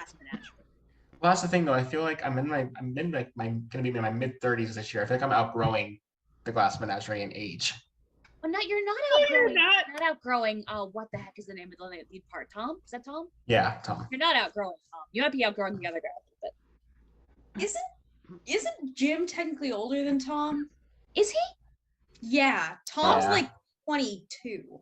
Oh, well, I've always thought of Jim as young. We've done a Glass Menagerie, and it just so happened that there was, like, I think one actor under the age of 50. We just had an all geriatric cast. I don't know why and how, it just so happened that that's who came out for that particular director, probably because he's a bit old school himself.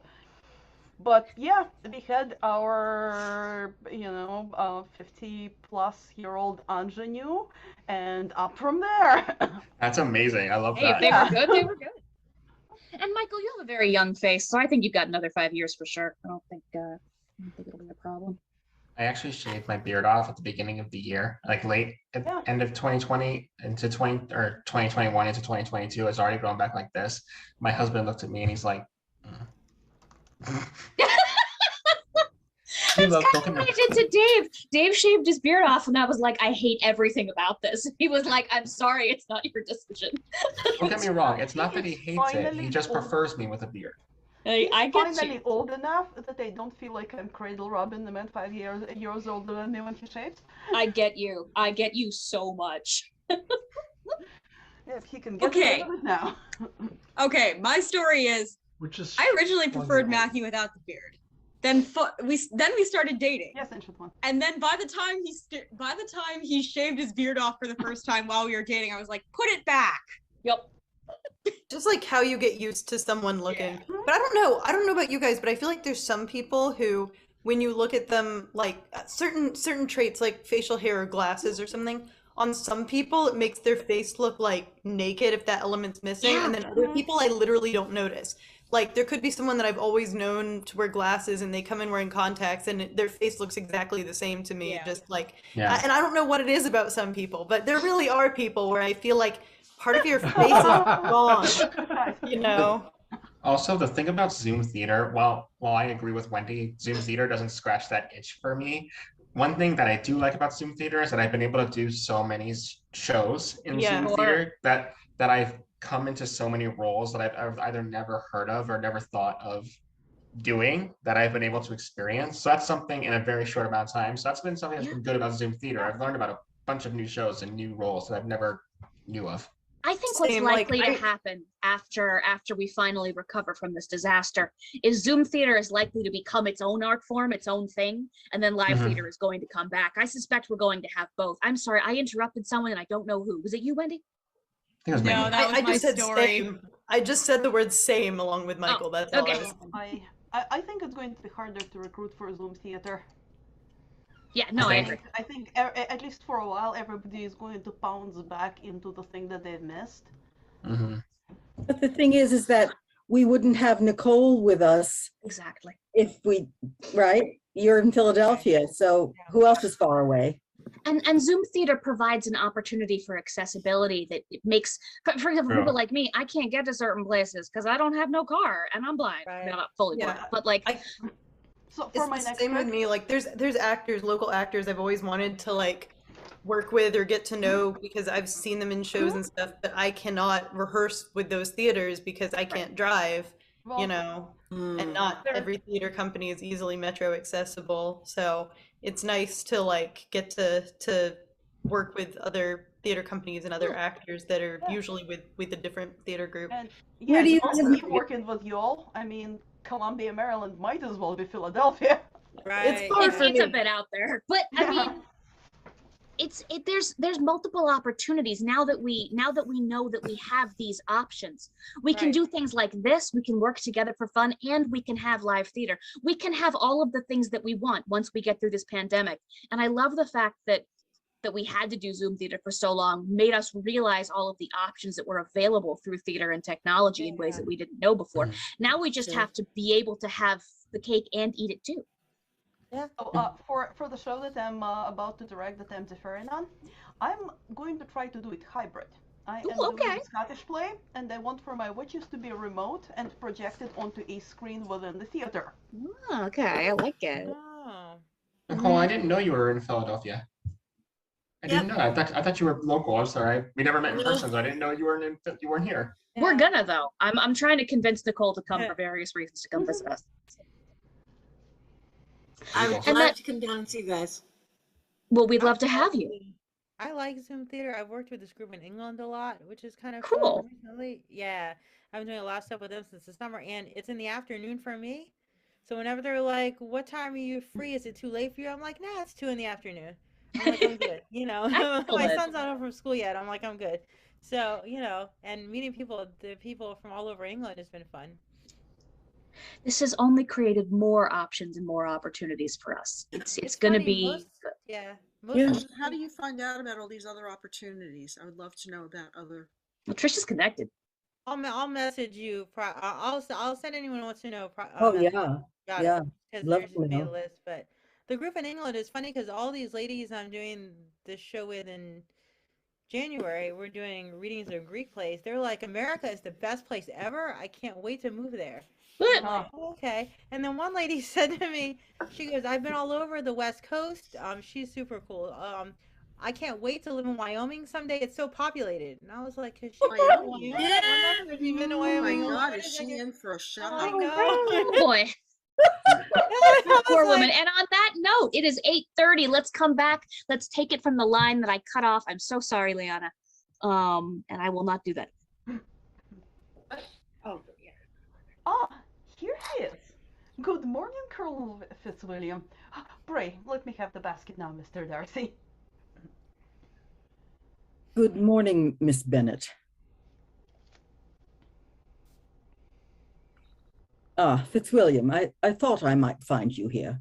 Yes, I have been so fortunate as to secure some of Mrs. Collins' early roses for Miss Bennett. Really? Have they already opened?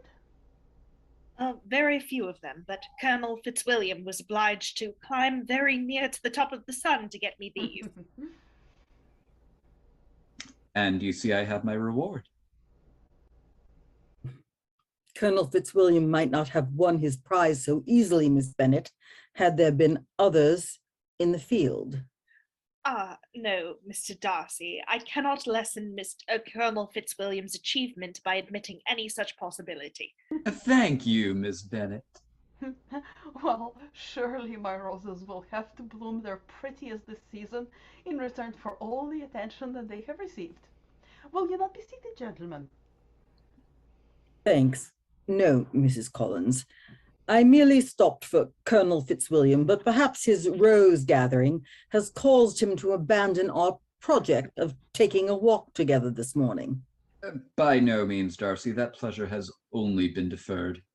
Very good, then. We will go at once. If Mrs. Collins and Miss Bennett will pardon me this hasty call. Certainly, Mr. Darcy. Martha, take these eggs to the pantry. Do not disturb them. Very well, madam. Now, Eliza, we must get to our work and have a comfortable chat. You have been here nearly 2 weeks, and we really haven't had a good talk yet. Yes, you promised me a quiet visit, Charlotte, but I find you are more lively here than we were at Longbourn. But how could I have anticipated the arrival here of 2 very attentive young gentlemen? It is really quite a surprising coincidence. Or else Mr. Darcy has timed his visit to his aunt very cleverly. As to these daily visits to the parsonage, you may be sure I do not take to myself the credit of them. Neither of these young gentlemen would ever come so often to see me. I have to thank you, Eliza, for the civility. You may thank a lack of occupation on their part. You know very well my opinion of Mr. Darcy. Yes, you have often expressed it. I wish I were as well informed of Mr. Darcy's opinion of Eliza. When you know the one, you know the other. They are identical. Oh, well, perhaps under the circumstances, that is the most satisfactory condition of things. And do we hold the same opinion of Colonel Fitzwilliam? Oh, Colonel Fitzwilliam. And so Jane is once more at home after her visit in London, and Lydia has gone to Brighton after all. How did she ever manage to persuade your father? Oh, Lydia was so determined upon it that she and Mamma gave my father no peace until they had teased him to consent. But I am very sorry. Lydia is too foolish, too ignorant, and willful to be trusted away from home. I only hope that no harm will come of it. And is Mr. Wickham still with the regiment?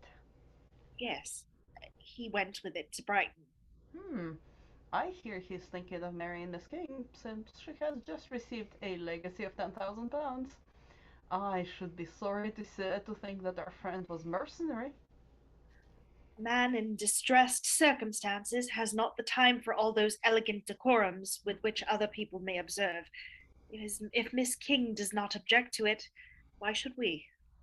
Her not objecting does not justify him. Well, have it as you choose. He shall be mercenary and she shall be foolish.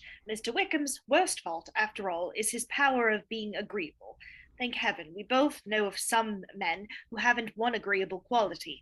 Stupid men are the only ones worth knowing. Well, Eliza, that speech savors a little of disappointment. Oh, yes, anything you please. And you say that Jane is not in her usual spirits? Yes. And she's looking poorly? Yes, very. Did she see much of the Bingleys in London? She saw nothing of them. Oh, Charlotte, I have just had all of my suspicions verified. Your suspicions? Yes, there has been an arrangement in all this. Mr. Bingley has been kept away from Jane by...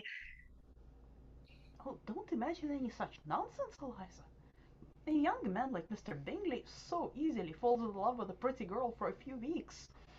And when accident separates them, so easily forgets her that this sort of inconstancy is very frequent.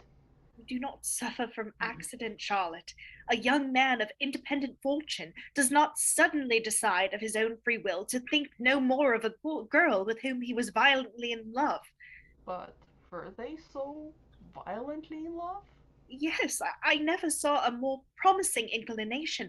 Why Mr. Bingley would talk to no one else, would look at no one else.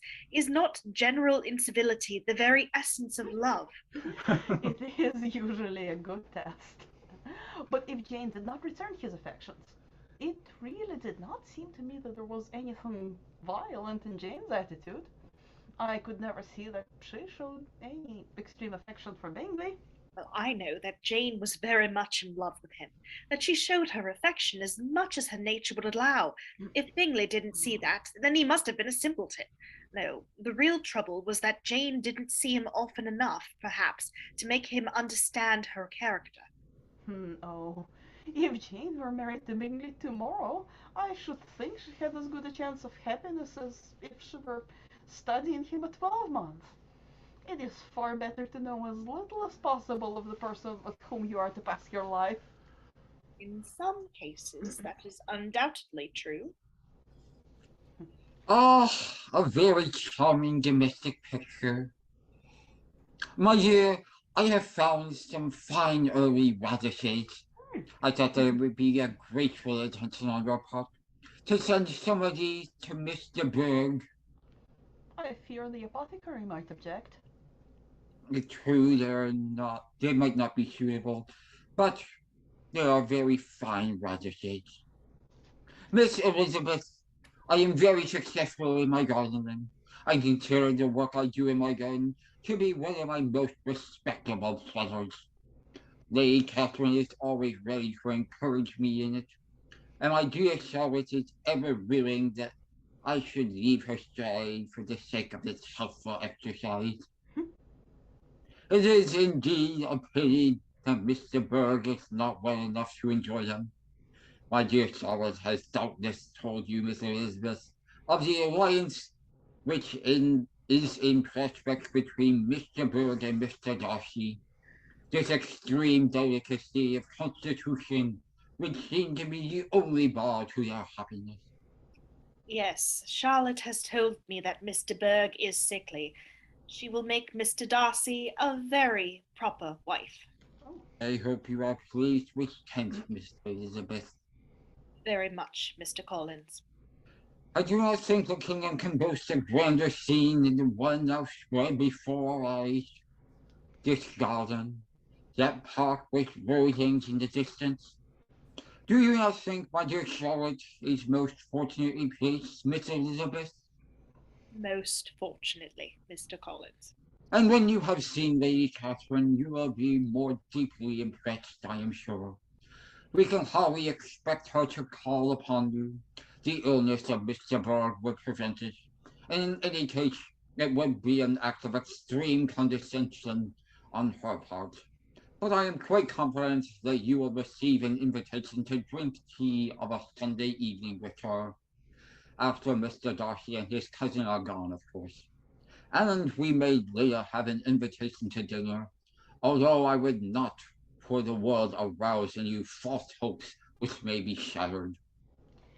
Oh, Miss Collins, Lady Catherine's carriage is turning into the lane, and she is in it. Lady Catherine, at this hour?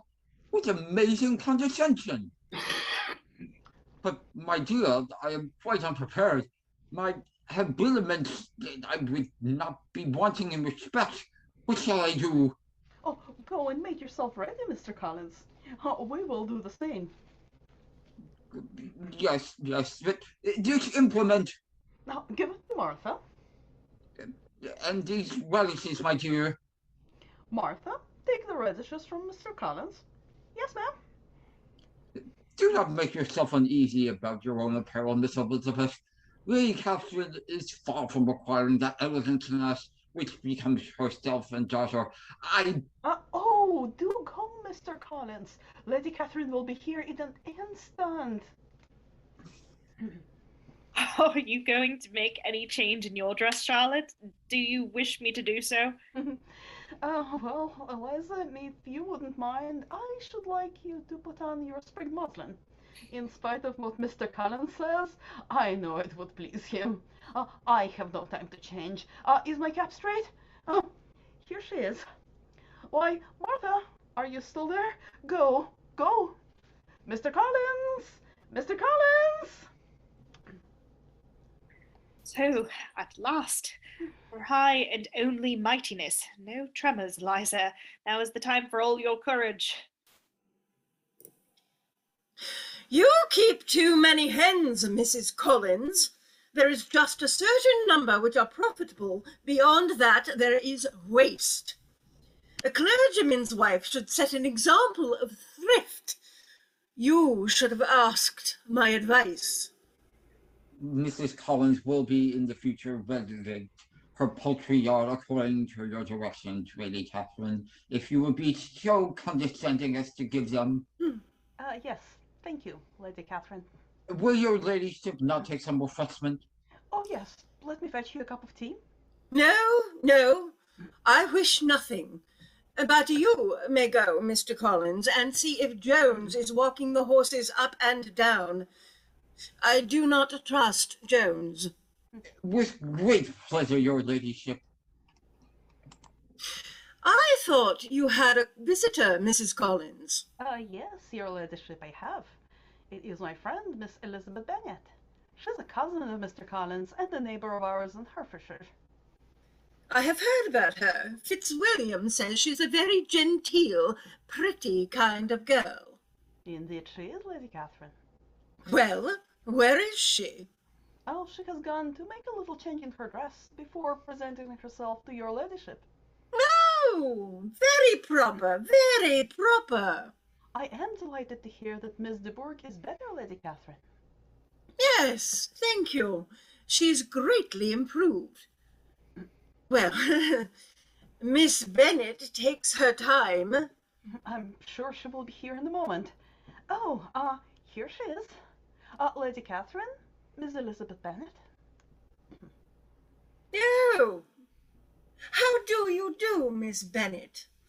You are younger than I thought. Indeed? You know my nephew, Mr. Darcy? Yes, I met him in Hertfordshire. And you know Colonel Fitzwilliam? I have only met Colonel Fitzwilliam since coming here. Has your governess left you? My sisters and I never had a governess, madam. No governess? I never heard of such a thing.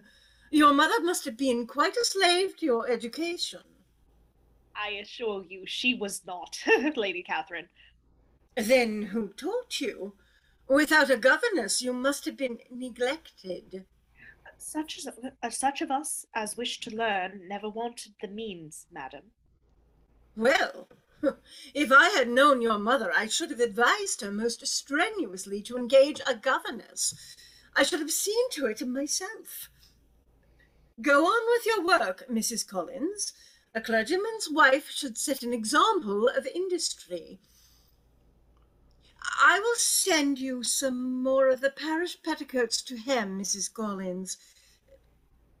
Go on with your work, Miss Bennet. Young ladies should never be idle. Pray, what is your age, Miss Bennet? I am not 1 in 20. You have sisters, have you not? Yes, madam. Are any of them out? All, madam. What? All out at once? Very odd. Out before the oldest is married. Really, madam, I think it would be very hard on the younger sisters to not have their share of society before the eldest one happened to be married. That would hardly be likely to promote sisterly affection or delicacy of mind. Upon my word, you give your opinion very decidedly for so young a person. Your sisters may be married before you. You must not be too ambitious. A good many young girls have lost their chances through being too ambitious. Mrs. Collins, I suppose you have shown Miss Bennet this print of Pemberley, Mr. Darcy's place? Yes, Lady Catherine. Pemberley is one of the finest places in England. My daughter Anne is very fond of it, which is fortunate, since she will probably spend most of her life there. Most fortunate, your ladyship. You see my nephews here often, Miss Bennet? Yes, very often, Lady Catherine. Well, idle young gentlemen often make very foolish use of their time. My daughter, Miss de Bourgh, is unfortunately not able to accompany Mr. Darcy in his walks as often as both of them might desire. I think your ladyship's mind might be quite at rest about the horses. Jones seems to have them well in hand. Oh, I'm glad you have come back, Mr. Collins. I'm going to ask you and Mrs. Collins to go and see the new cottages with me. I shall take you in the carriage.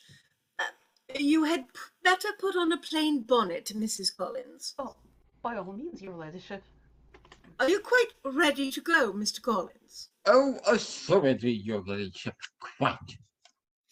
Miss Bennet, I should advise you to write to your family while we are gone.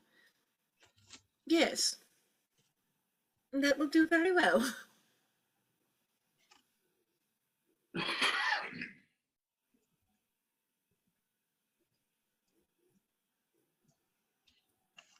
Mrs. Charlotte? I've totally lost my place. Where are we? okay. Oh, we shall not be gone very long, Eliza. I am not sure of that, Mrs. Collins, but I have provided an occupation for Miss Bennett during our absence. Good morning, Miss Bennett. I may ask you later for dinner. Good morning, madam. Really, I might have spared myself some of the mortifications I have felt for the shortcomings of my family. The contrast is not such a violent one after all. However, Lady Catherine can give good advice. I really ought to write to my poor dear Jane.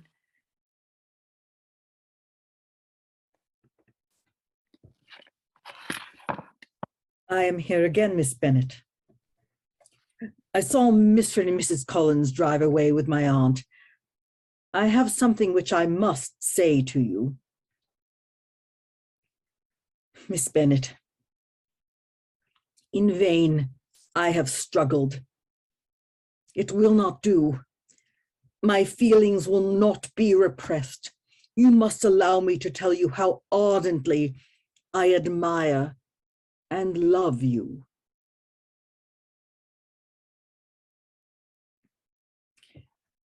Miss Bennett, I can well understand your own astonishment at this declaration, for I am amazed at myself. My feeling for you has taken possession of me, against my will, my reason, and almost against my character. Sir! Oh, understand me, I beg of you. For yourself alone, my admiration is only too natural.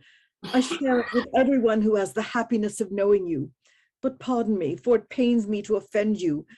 The defects of your nearest relations, the total lack of propriety so frequently betrayed by your family, has so opposed my judgment to my inclination that it has required the utmost force of passion on my part to put them aside. But my dear Miss Bennett, your triumph is complete. Your own loveliness stands out in the fairer in its contrast to your surroundings. And now I hope that the strength of my love may have its reward in your acceptance of my hand. Mr. Darcy, in such cases as this, it is, I believe, the established mode to express a sense of obligation for the sentiments avowed, however unequally they may be returned. If I could feel gratitude, I would now thank you, but I cannot. I have never desired your good opinion, and you have certainly never bestowed it and you have certainly bestowed it most unwillingly. And that is all the reply that I am to have the honor of expecting? I might perhaps wish to be informed why, with so little endeavor at civility, I am thus rejected, but it is of small importance. I might as well inquire why, with so evident a design of insulting me, you chose to tell me that you liked me against your will, your reason, and even against your character. Was not this some excuse for incivility if I was uncivil? I very clearly explained that the objections which appealed to my reason applied entirely to your family and in no respect to yourself. I am a part of my family, Mr. Darcy, and allow me to say, since I have had the opportunity of comparing my relations with your own, the contrast is not so marked as I had once been led to suppose. But aside from all questions of either feeling or family, do you think any consideration would tempt me to accept the man who is by the means of ruining, perhaps forever, the happiness of my most beloved sister, and involving her in the misery of the most acute kind? Can you deny that you have done this? I have no wish of denying that I did everything in my power to separate my friend from your sister. I did not indeed anticipate that I should involve either of them in misery of any kind. On your sister's side, at least, I was never able to discover any symptoms of particular regard for Mr. Bingley. While for every reason I must rejoice in my success with my friend toward him, I have been kinder than toward myself. Your arrogance in calmly deciding the extent of other people's sentiments does not surprise me. It is of peace with your whole nature, but your interference in my sister's concerns is not all. Long before it had taken place, my opinion of you was decided. Your character was unfolded in the recital, which I received months ago from Mr. Wickham. What can you have to say on that subject? In what imaginary act of friendship can you here defend yourself? You take an eager interest in that gentleman. Who that knows what his misfortunes have been can help feeling an interest in him? His misfortunes, yes. His misfortunes have been great indeed. And of your infliction, you have reduced him to his present state of poverty, comparative poverty. You have withheld the advantages which you must know have been designed for him. You've done all this, and yet you can treat the mention of his misfortunes with contempt and ridicule. And this is your opinion of me. This is the estimation in which you hold me.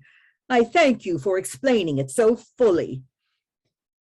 Perhaps if I were to divulge the truth regarding Mr. Wickham, I might give you as great a surprise as you've given me. I do not care to go into particulars, but in justice to myself, I must tell you that the man whom you consider a martyr is a profligate with the most vicious propensities, a man who should never have entered your home, for his presence there is a constant source of danger. Mr. Darcy. I am ready to give you the full proofs of all I have said, Miss Bennett, whenever you may so desire, although I would gladly forget all the miserable circumstances myself, and no obligation less than the present should induce me to unfold them to any human being. Your judgment in the matter of my sister's happiness has given me a gauge by which I can measure your fairness to a man who has been so unfortunate as to offend you. My faith in Mr. Wickham is unshaken.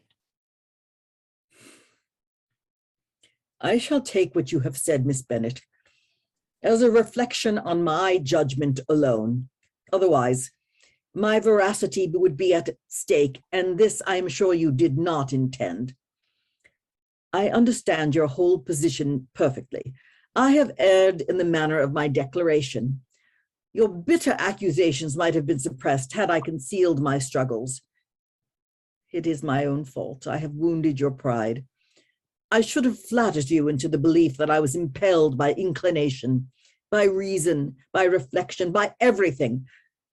But disguise of every sort is my abhorrence. Could you expect me to rejoice in the inferiority of your connections?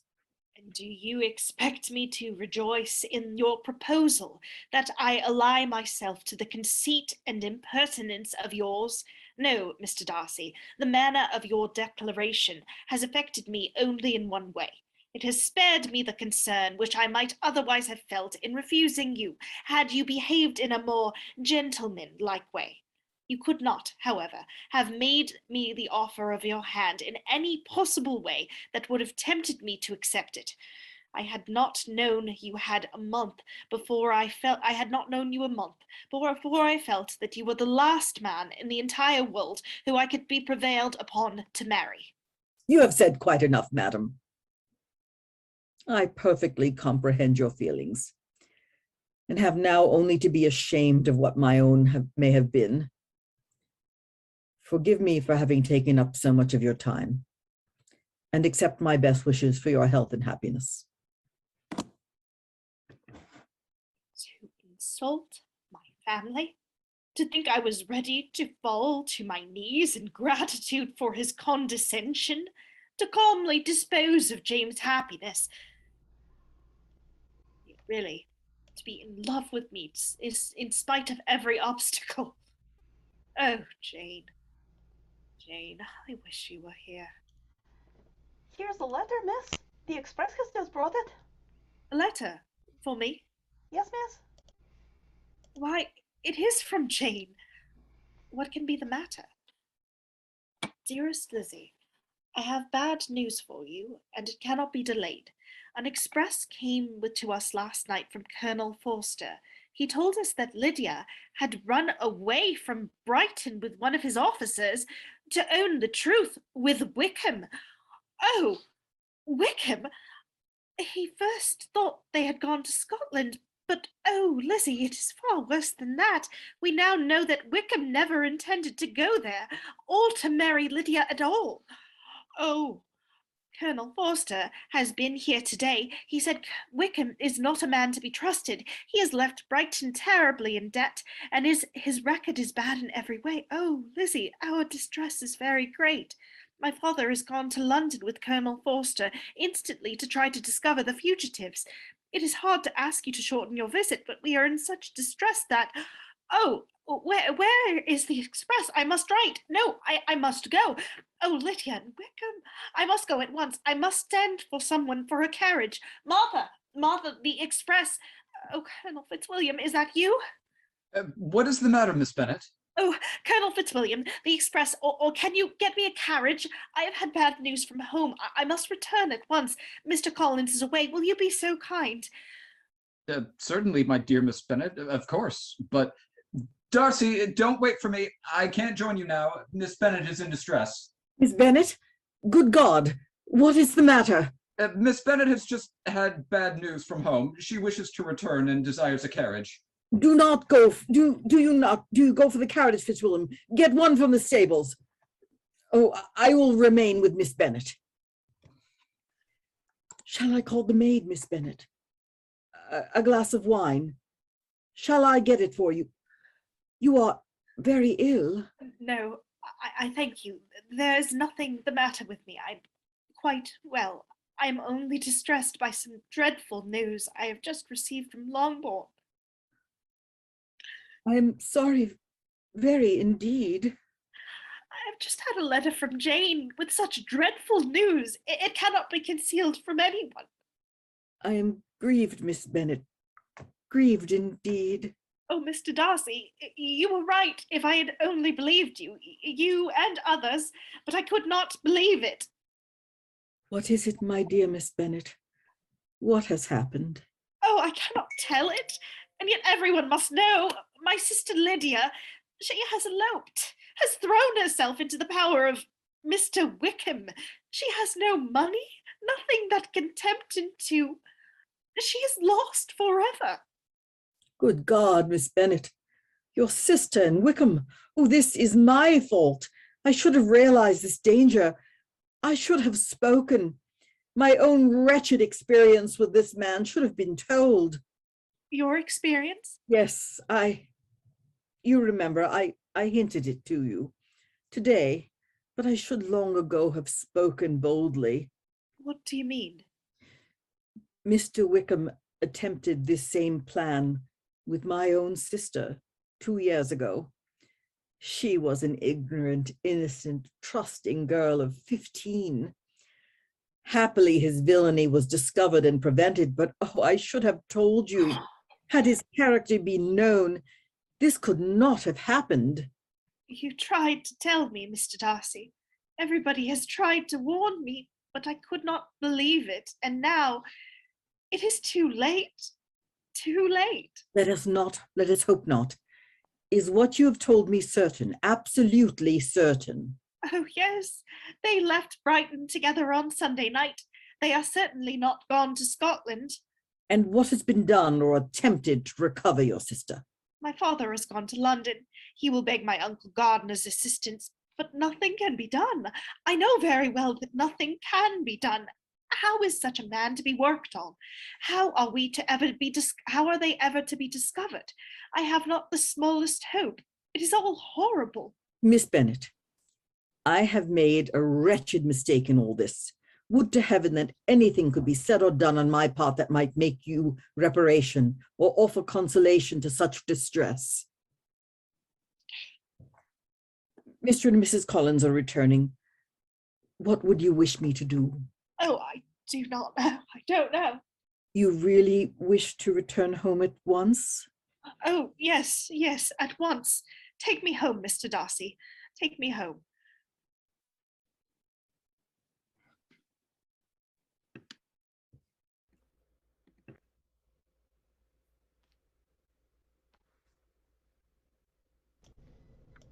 Dear Mamma, do try and take some of this nice gruel. You will be ill if you do not eat something. Yes, I do beg of you, madam.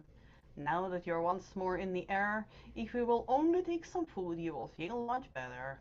How can I feel better? I must be ill. It is all very well for the rest of you now that this disgrace has been brought upon me. But if I had been able to carry my point, if I could have gone to Brighton with all my family, this would never have happened. Poor dear Lydia had nobody to take care of her. That villainous Wickham.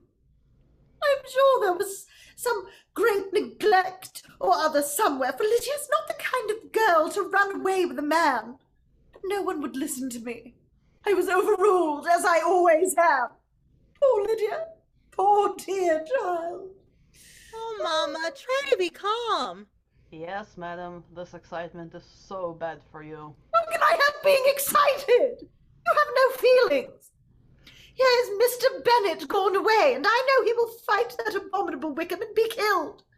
And then what is to become of us all? The Collinses will turn us out before Mr. Bennett is cold in his grave. Dear Mamma, do not have such terrific ideas. My brother Gardiner is not kind to me. I do not know what we shall do. Yes, my Uncle Gardiner is very kind. He's doing everything in his power for us. He is helping my father now in London, you know, and I hope he will find Lydia, and perhaps he may be able to arrange a marriage after all. You must not give up so, dear Mamma. No, indeed, madam, you must not indeed. Yes, Jane, that is true. My brother may be able to see that they are married. Write to him at once, Jane. Tell him to find them out wherever they may be, and if they are not married already, make them marry. Oh, I do think that Wickham is the wickedest young man in the world to deceive so my poor innocent Lydia. But Jane, go and write my brother and tell him that Lydia need not wait for wedding clothes. Don't let her even give directions till she has seen me, for she doesn't know which are the best warehouses. Oh, Jane, tell my brother to keep your father from fighting that hateful Wickham. Tell him what a dreadful state I am in. Yes, Mamma. Oh, where are you going? Why to write the letter, Mamma? No, not just this moment. Don't leave me alone. Where is Lizzie? She's gone down the road to meet the post. She hopes to bring you good news. Oh, she had better stay here and be of some help. She has only just got home and now leaves me. But nobody thinks of me. Nobody knows what I suffer. I am frightened out of my wits. I have had such tremblings and flutterings all over me, such spasms in my side and pains in my head and such beatings in my heart. I can get no rest by day or by night. You might try and do something, Hill. Where's my soothing draught? Here, madam. No, I must have left it in your room. I will run fetch it. Oh, Mamma! Lizzie is running up the drive. She is smiling. She has some good news, I am sure. Take care, Jane. You are exciting me. Oh, my poor nerves. Oh, good news, Jane. Mama, they are married. Oh, Lizzie! You are sure, Lizzie? Don't excite me. You are sure. Oh, yes, it is certain. My dear Aunt Gardiner has written me all about it. They really are married. Oh, how good my uncle is. Oh, Jane! Lizzie! My dear, dear Lydia. She really is married. I shall see her again. Oh, my good, kind brother. But how did it happen, Lizzie? Yes, tell us all about it. Let me read it. No, I will tell you. Well, my father and my uncle succeeded in finding Lydia. My aunt does not tell me just how it was done. And your father found they were married after all. I told him. No, Mamma, they were not married, and they had no idea of being. But my father and my uncle insisted upon it. They took Lydia away at once to my aunt's house, and from there they were married only yesterday at St. Clement's Church. St. Clement's Church? Fine. My dear good uncle has arranged to have all of Mr. Wickham's debts paid, and my father is to settle the allowance on Lydia. But where are they? What are they going to do? My father is coming home at once. He may be here at any moment. At first he would not consent to let Lydia and Wickham come to us, but my aunt and uncle urged it, and my father knew how anxious Mamma would be, and so here they are coming too. At once? Yes, directly, today. Oh, my dear Lydia, oh, how I long to see her and to see my dear Wickham too. But the clothes, the wedding clothes. I must write to my sister Gardner about them directly. Oh, Mamma, there is plenty of time for that. Well, perhaps so. My dear, dear Lydia, how merry we shall all be together. I'm so happy. I'm so happy Lydia married. She's Mrs. Wickham. How fine it sounds. My dear Jane, I must see about the clothes. We will settle with your father about money later. Oh, I'm in such a flutter. Ah, here comes Hill. My dear Hill, have you heard the news? Miss Lydia is married and is coming home directly. Indeed. Yes. Oh, you shall all have a bowl of punch to make merry for her wedding, and I am going into the house to write about the clothes. No, Jane, you stay where you are. I know what I'm about. Come, Hill. Think of it, Mrs. Wickham. Oh, Lizzie, how relieved and happy we should be. Is it not wonderful? Are you sure it is true? Have you told us all? Yes, Jane, it is true. They really are married, and for this we are to be thankful.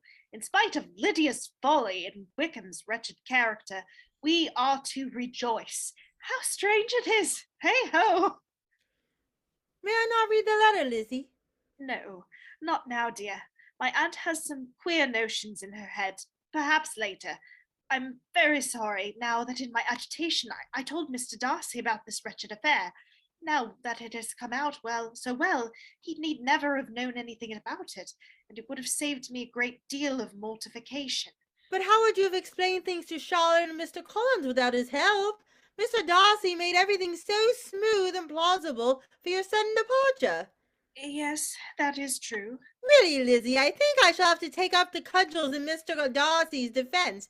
His kindness to you has quite won my heart, and his amazing proposal was certainly a most flattering compliment. Why can't you see no good in Mr. Darcy, Lizzie? You're always so full of excuses for Wickham, though it is true his open and delightful manners deceived us all. Yes, there certainly was some great mismanagement in the education of those two young men. One has all the goodness, and the other has all the appearance of it. I never thought Mr. Darcy so deficient in the appearance as you did, and he certainly could hardly have had friends had he did not possess some good qualities. Lizzie, have you heard that Mr. Bingley is back in Netherfield? Oh, Jane, no. When did he come? Have you seen him? No, I hardly expect to see him. Yes, you will if he's returned. Oh, I understand. My darling Jane, you are going to be very happy. Lizzie dear, don't. That is all over now. And besides, I don't want to be happy unless you can be too. Oh, 40 Mr. Bingleys wouldn't make me happy. Till I have your disposition, I never can have happiness. No. Let me shift for myself. Perhaps if I have a very good luck, I may meet with another Mr. Collins in time. Mr. Bennett has returned, madam, and is looking for you. Papa's returned.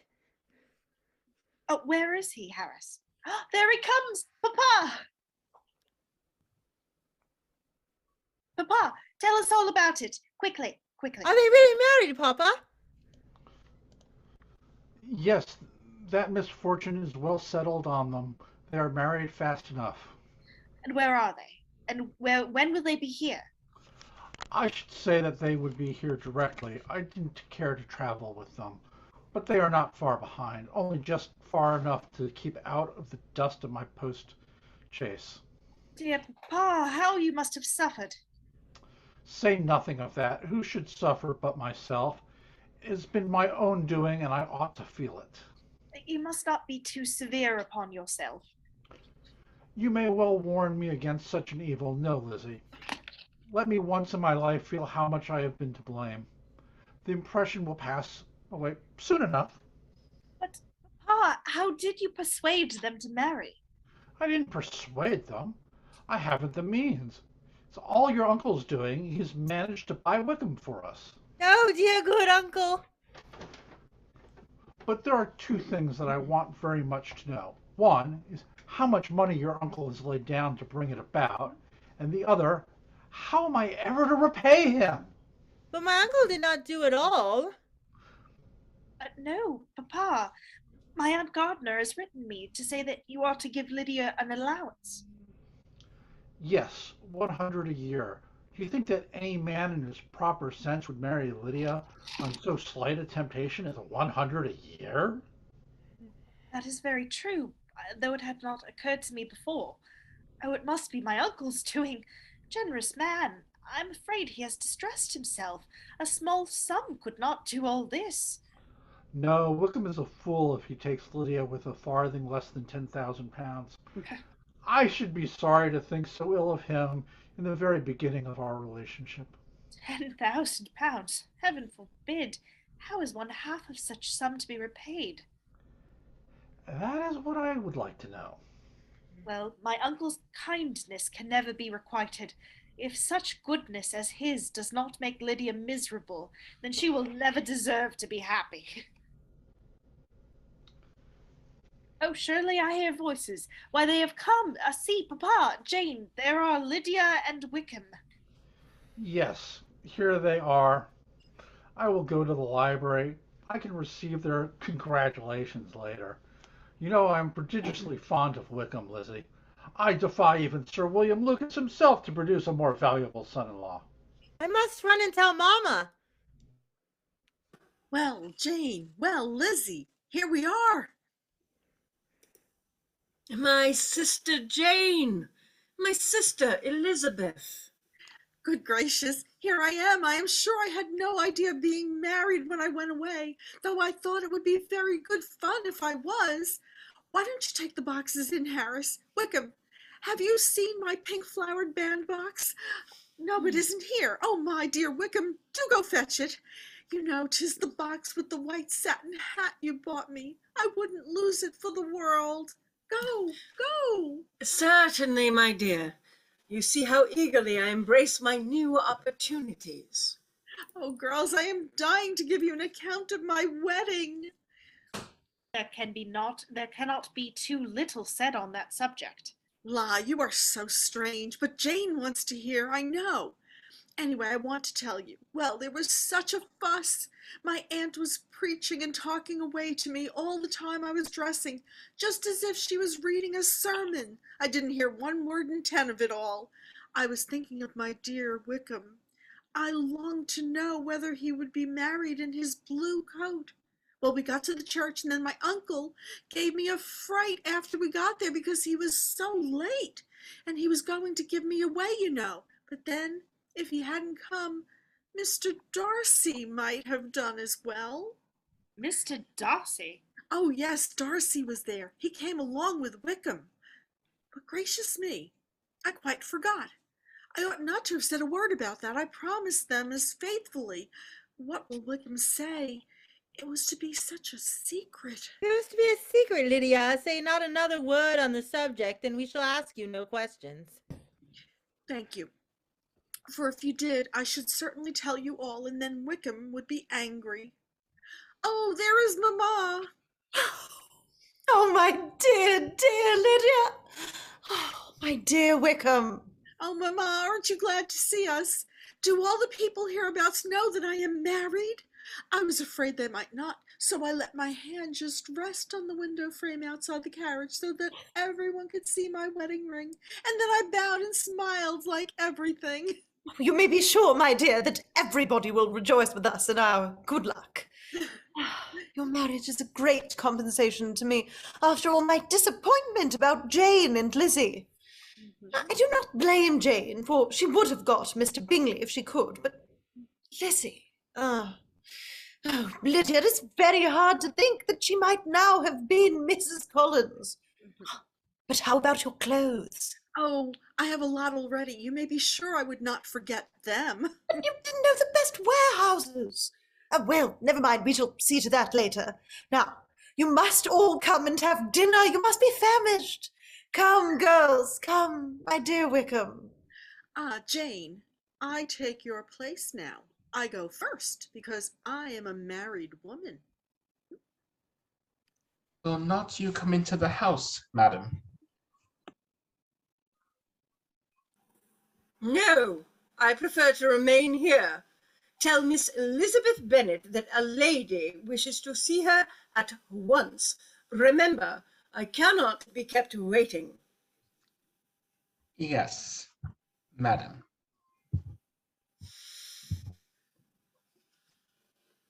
Insufferable impudence! Conceited little minx! She shall have a piece of my mind. Miss Bennet, you can be at no loss to understand the reason of my journey hither. Your own heart, your own conscience must tell you why I come. Indeed, you are mistaken, madam. I am not at all able to account for the honor of seeing you here. Miss Bennet, you ought to know that I am not to be trifled with. I have just been told that Miss Elizabeth Bennet would in all likelihood be soon married to my nephew, Mr. Darcy. Though I know it to be a scandalous falsehood, I instantly resolved on setting off for this place that I might make my sentiments known to you. If you believed it impossible to be true, I wonder you took the trouble of coming this far. What could your ladyship propose by it? At once to insist upon having such a report universally contradicted. Your coming to Longbourn to see me and my family will be rather a confirmation of it, if indeed such a report is in existence. If! Do you then pretend to be ignorant of it? Do you not know that such a report is spread about? I never heard that it was. And can you likewise declare that there is no foundation for it? Your ladyship may ask questions which I shall not choose to answer. This is not to be borne. Miss Bennet, I insist upon being satisfied. Has my nephew made you an offer of marriage? Your ladyship has declared it to be impossible. It ought to be so, but your arts and allurements may have made him forget what he owes to himself and to all his family. You may have drawn him in. If I have, I shall be the last person to confess it. Miss Bennet, do you know who I am? I have not been accustomed to such language as this. I am Mr. Darcy's own aunt, and I am entitled to know all his dearest concerns. But you are not entitled to know mine. Let me be rightly understood. This match can never take place. No, never. Mr. Darcy is engaged to my daughter. Now, what have you got to say? Only this, that if it is so, you can have no reason to suppose Mr. Darcy will make an offer to me. The engagement between them is of a peculiar kind. While in their cradles, my sister and I planned their union. Do you pay no regard to the wishes of his friends? Do you not see that honour, decorum, nay, interest forbid you marrying my nephew? Yes, interest, Miss Bennet, for you will be slighted and despised by everyone connected with him. These are heavy misfortunes, but the wife of Mr. Darcy must have such extraordinary sources of happiness that she could have no cause to repine. Obstinate, headstrong girl! Tell me once and for all, are you engaged to my nephew? I am not. And will you promise me never to enter into such an engagement? I will make no promise of the kind. Miss Bennet, I am shocked and astonished.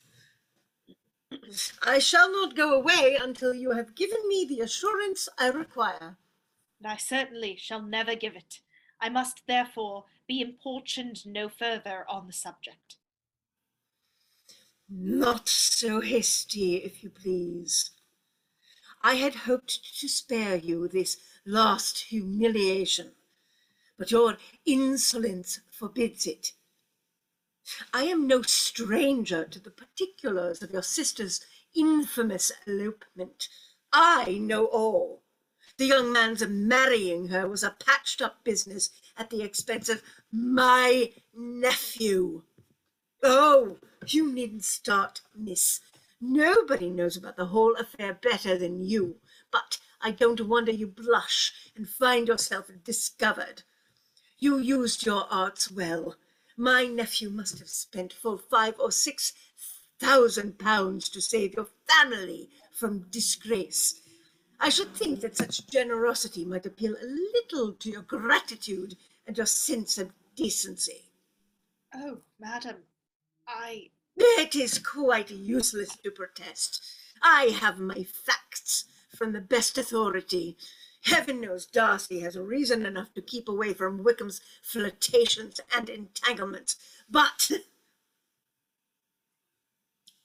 that is a family affair. However, you have managed to get him mixed up in them again, to the extent of £5,000. But that is not enough. You want to make this shameless girl my nephew's sister, and the son of his father's steward his brother. Heaven and earth!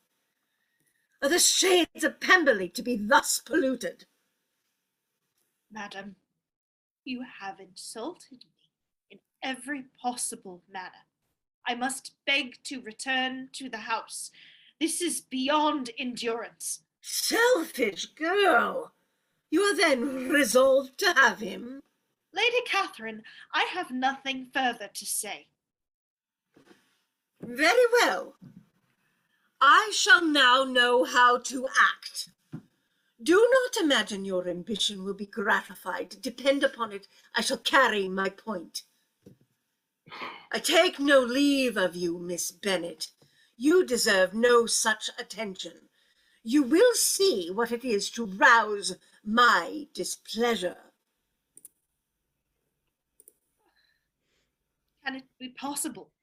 Do we owe all this to Darcy? Oh, it is intolerable. Lizzie! Lizzie, dear, what is it? Is there any new trouble? Oh, Jane, yes, there is no end of the trouble. Lady Catherine has just been here. Lady Catherine? Yes, and she says, oh, Jane. Tell me, Lizzie. She says it was Darcy who paid all the money to Wickham. It was Darcy saved us, and she says I persuaded him, I ensnared him, and she has insulted me. My dear Lizzie, there must be some mistake. It was my good Uncle Lou. No, Jane. It must be true. I can put things together now. My aunt's hints in the letter, you know, I did not want to show it to you. And then what Lydia let fall, her fear of Wickham's anger. Well, dear, even so, Mr. Darcy's motive is clear enough, and that should give you no pain. You are mistaken. I know his motive. He feels that he is responsible because he was silent on Wickham's true character. He told me all this would never have happened had he done his duty. And now he will despise us. He will never wish to see us again as long as he lives.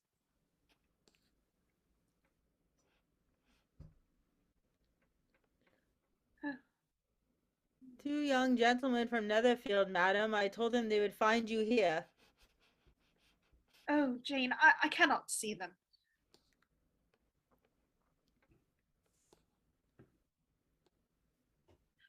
Miss Bennett, I am so happy to see you again. Miss Elizabeth, it is good indeed to be back once more at Longbourn. Miss Bennet, believe me, I should not have followed my friend. I only expected to ride with him to the lodge, but I met my aunt coming away from here, And from something she said, I feared, I imagined she might have offended you, distressed you. Miss Bennett is going to show me the hermitage. We shall be back directly. Forgive my intrusion. I will go. No, stay, Mr. Darcy. Excuse my own incivility. Your aunt's visit has excited me. I shall be myself in a moment. Mr. Darcy, your aunt has told me of our overwhelming obligation to you. You must let me thank you for your unexampled kindness to my poor sister. Damn. Oh, I beg your pardon, Miss Bennett. I beg your pardon. What right has my aunt to meddle in my affairs? How dare she give you such distress? It is far better that we know the truth, Mr. Darcy. For my part, I can never express to you our obligation. Oh, Miss Bennett, I beg of you.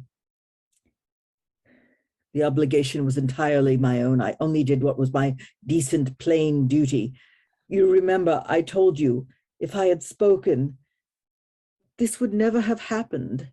Yes, I remember, but you exaggerated your responsibility. We, of course, my father, will see you about the loan to us. I would not have Lady Catherine think. I will settle matters with Lady Catherine. Have no fears on that score, Miss Bennett. She shall be set right, I assure you. Thank you, and for all your trouble, your kindness. My family can never repay you. Your family owes me nothing. If I had any thought beyond my duty, it was a thought of you. Oh, pardon me.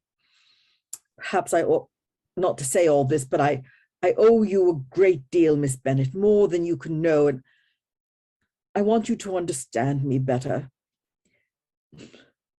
I am really not the pretentious prig I must have seemed to you. I wish you could forgive my abominable pride. I will, on one condition. Name it. That you forget my unwarrantable prejudice. Oh, Miss Bennett. I really think, after all, I shall have to be grateful to my aunt. She has done us an enormous service. Well, Lady Catherine loves to be useful. Is that by your permission? Yes. I told you I had been kinder to my friend than to myself. Well, I deserve it. It is my own fault. My selfish conceit has wounded you past help. Every sentiment of your nature has felt it, seen it. But one sentiment, they say, is blind. Miss Bennett, dearest, loveliest Elizabeth.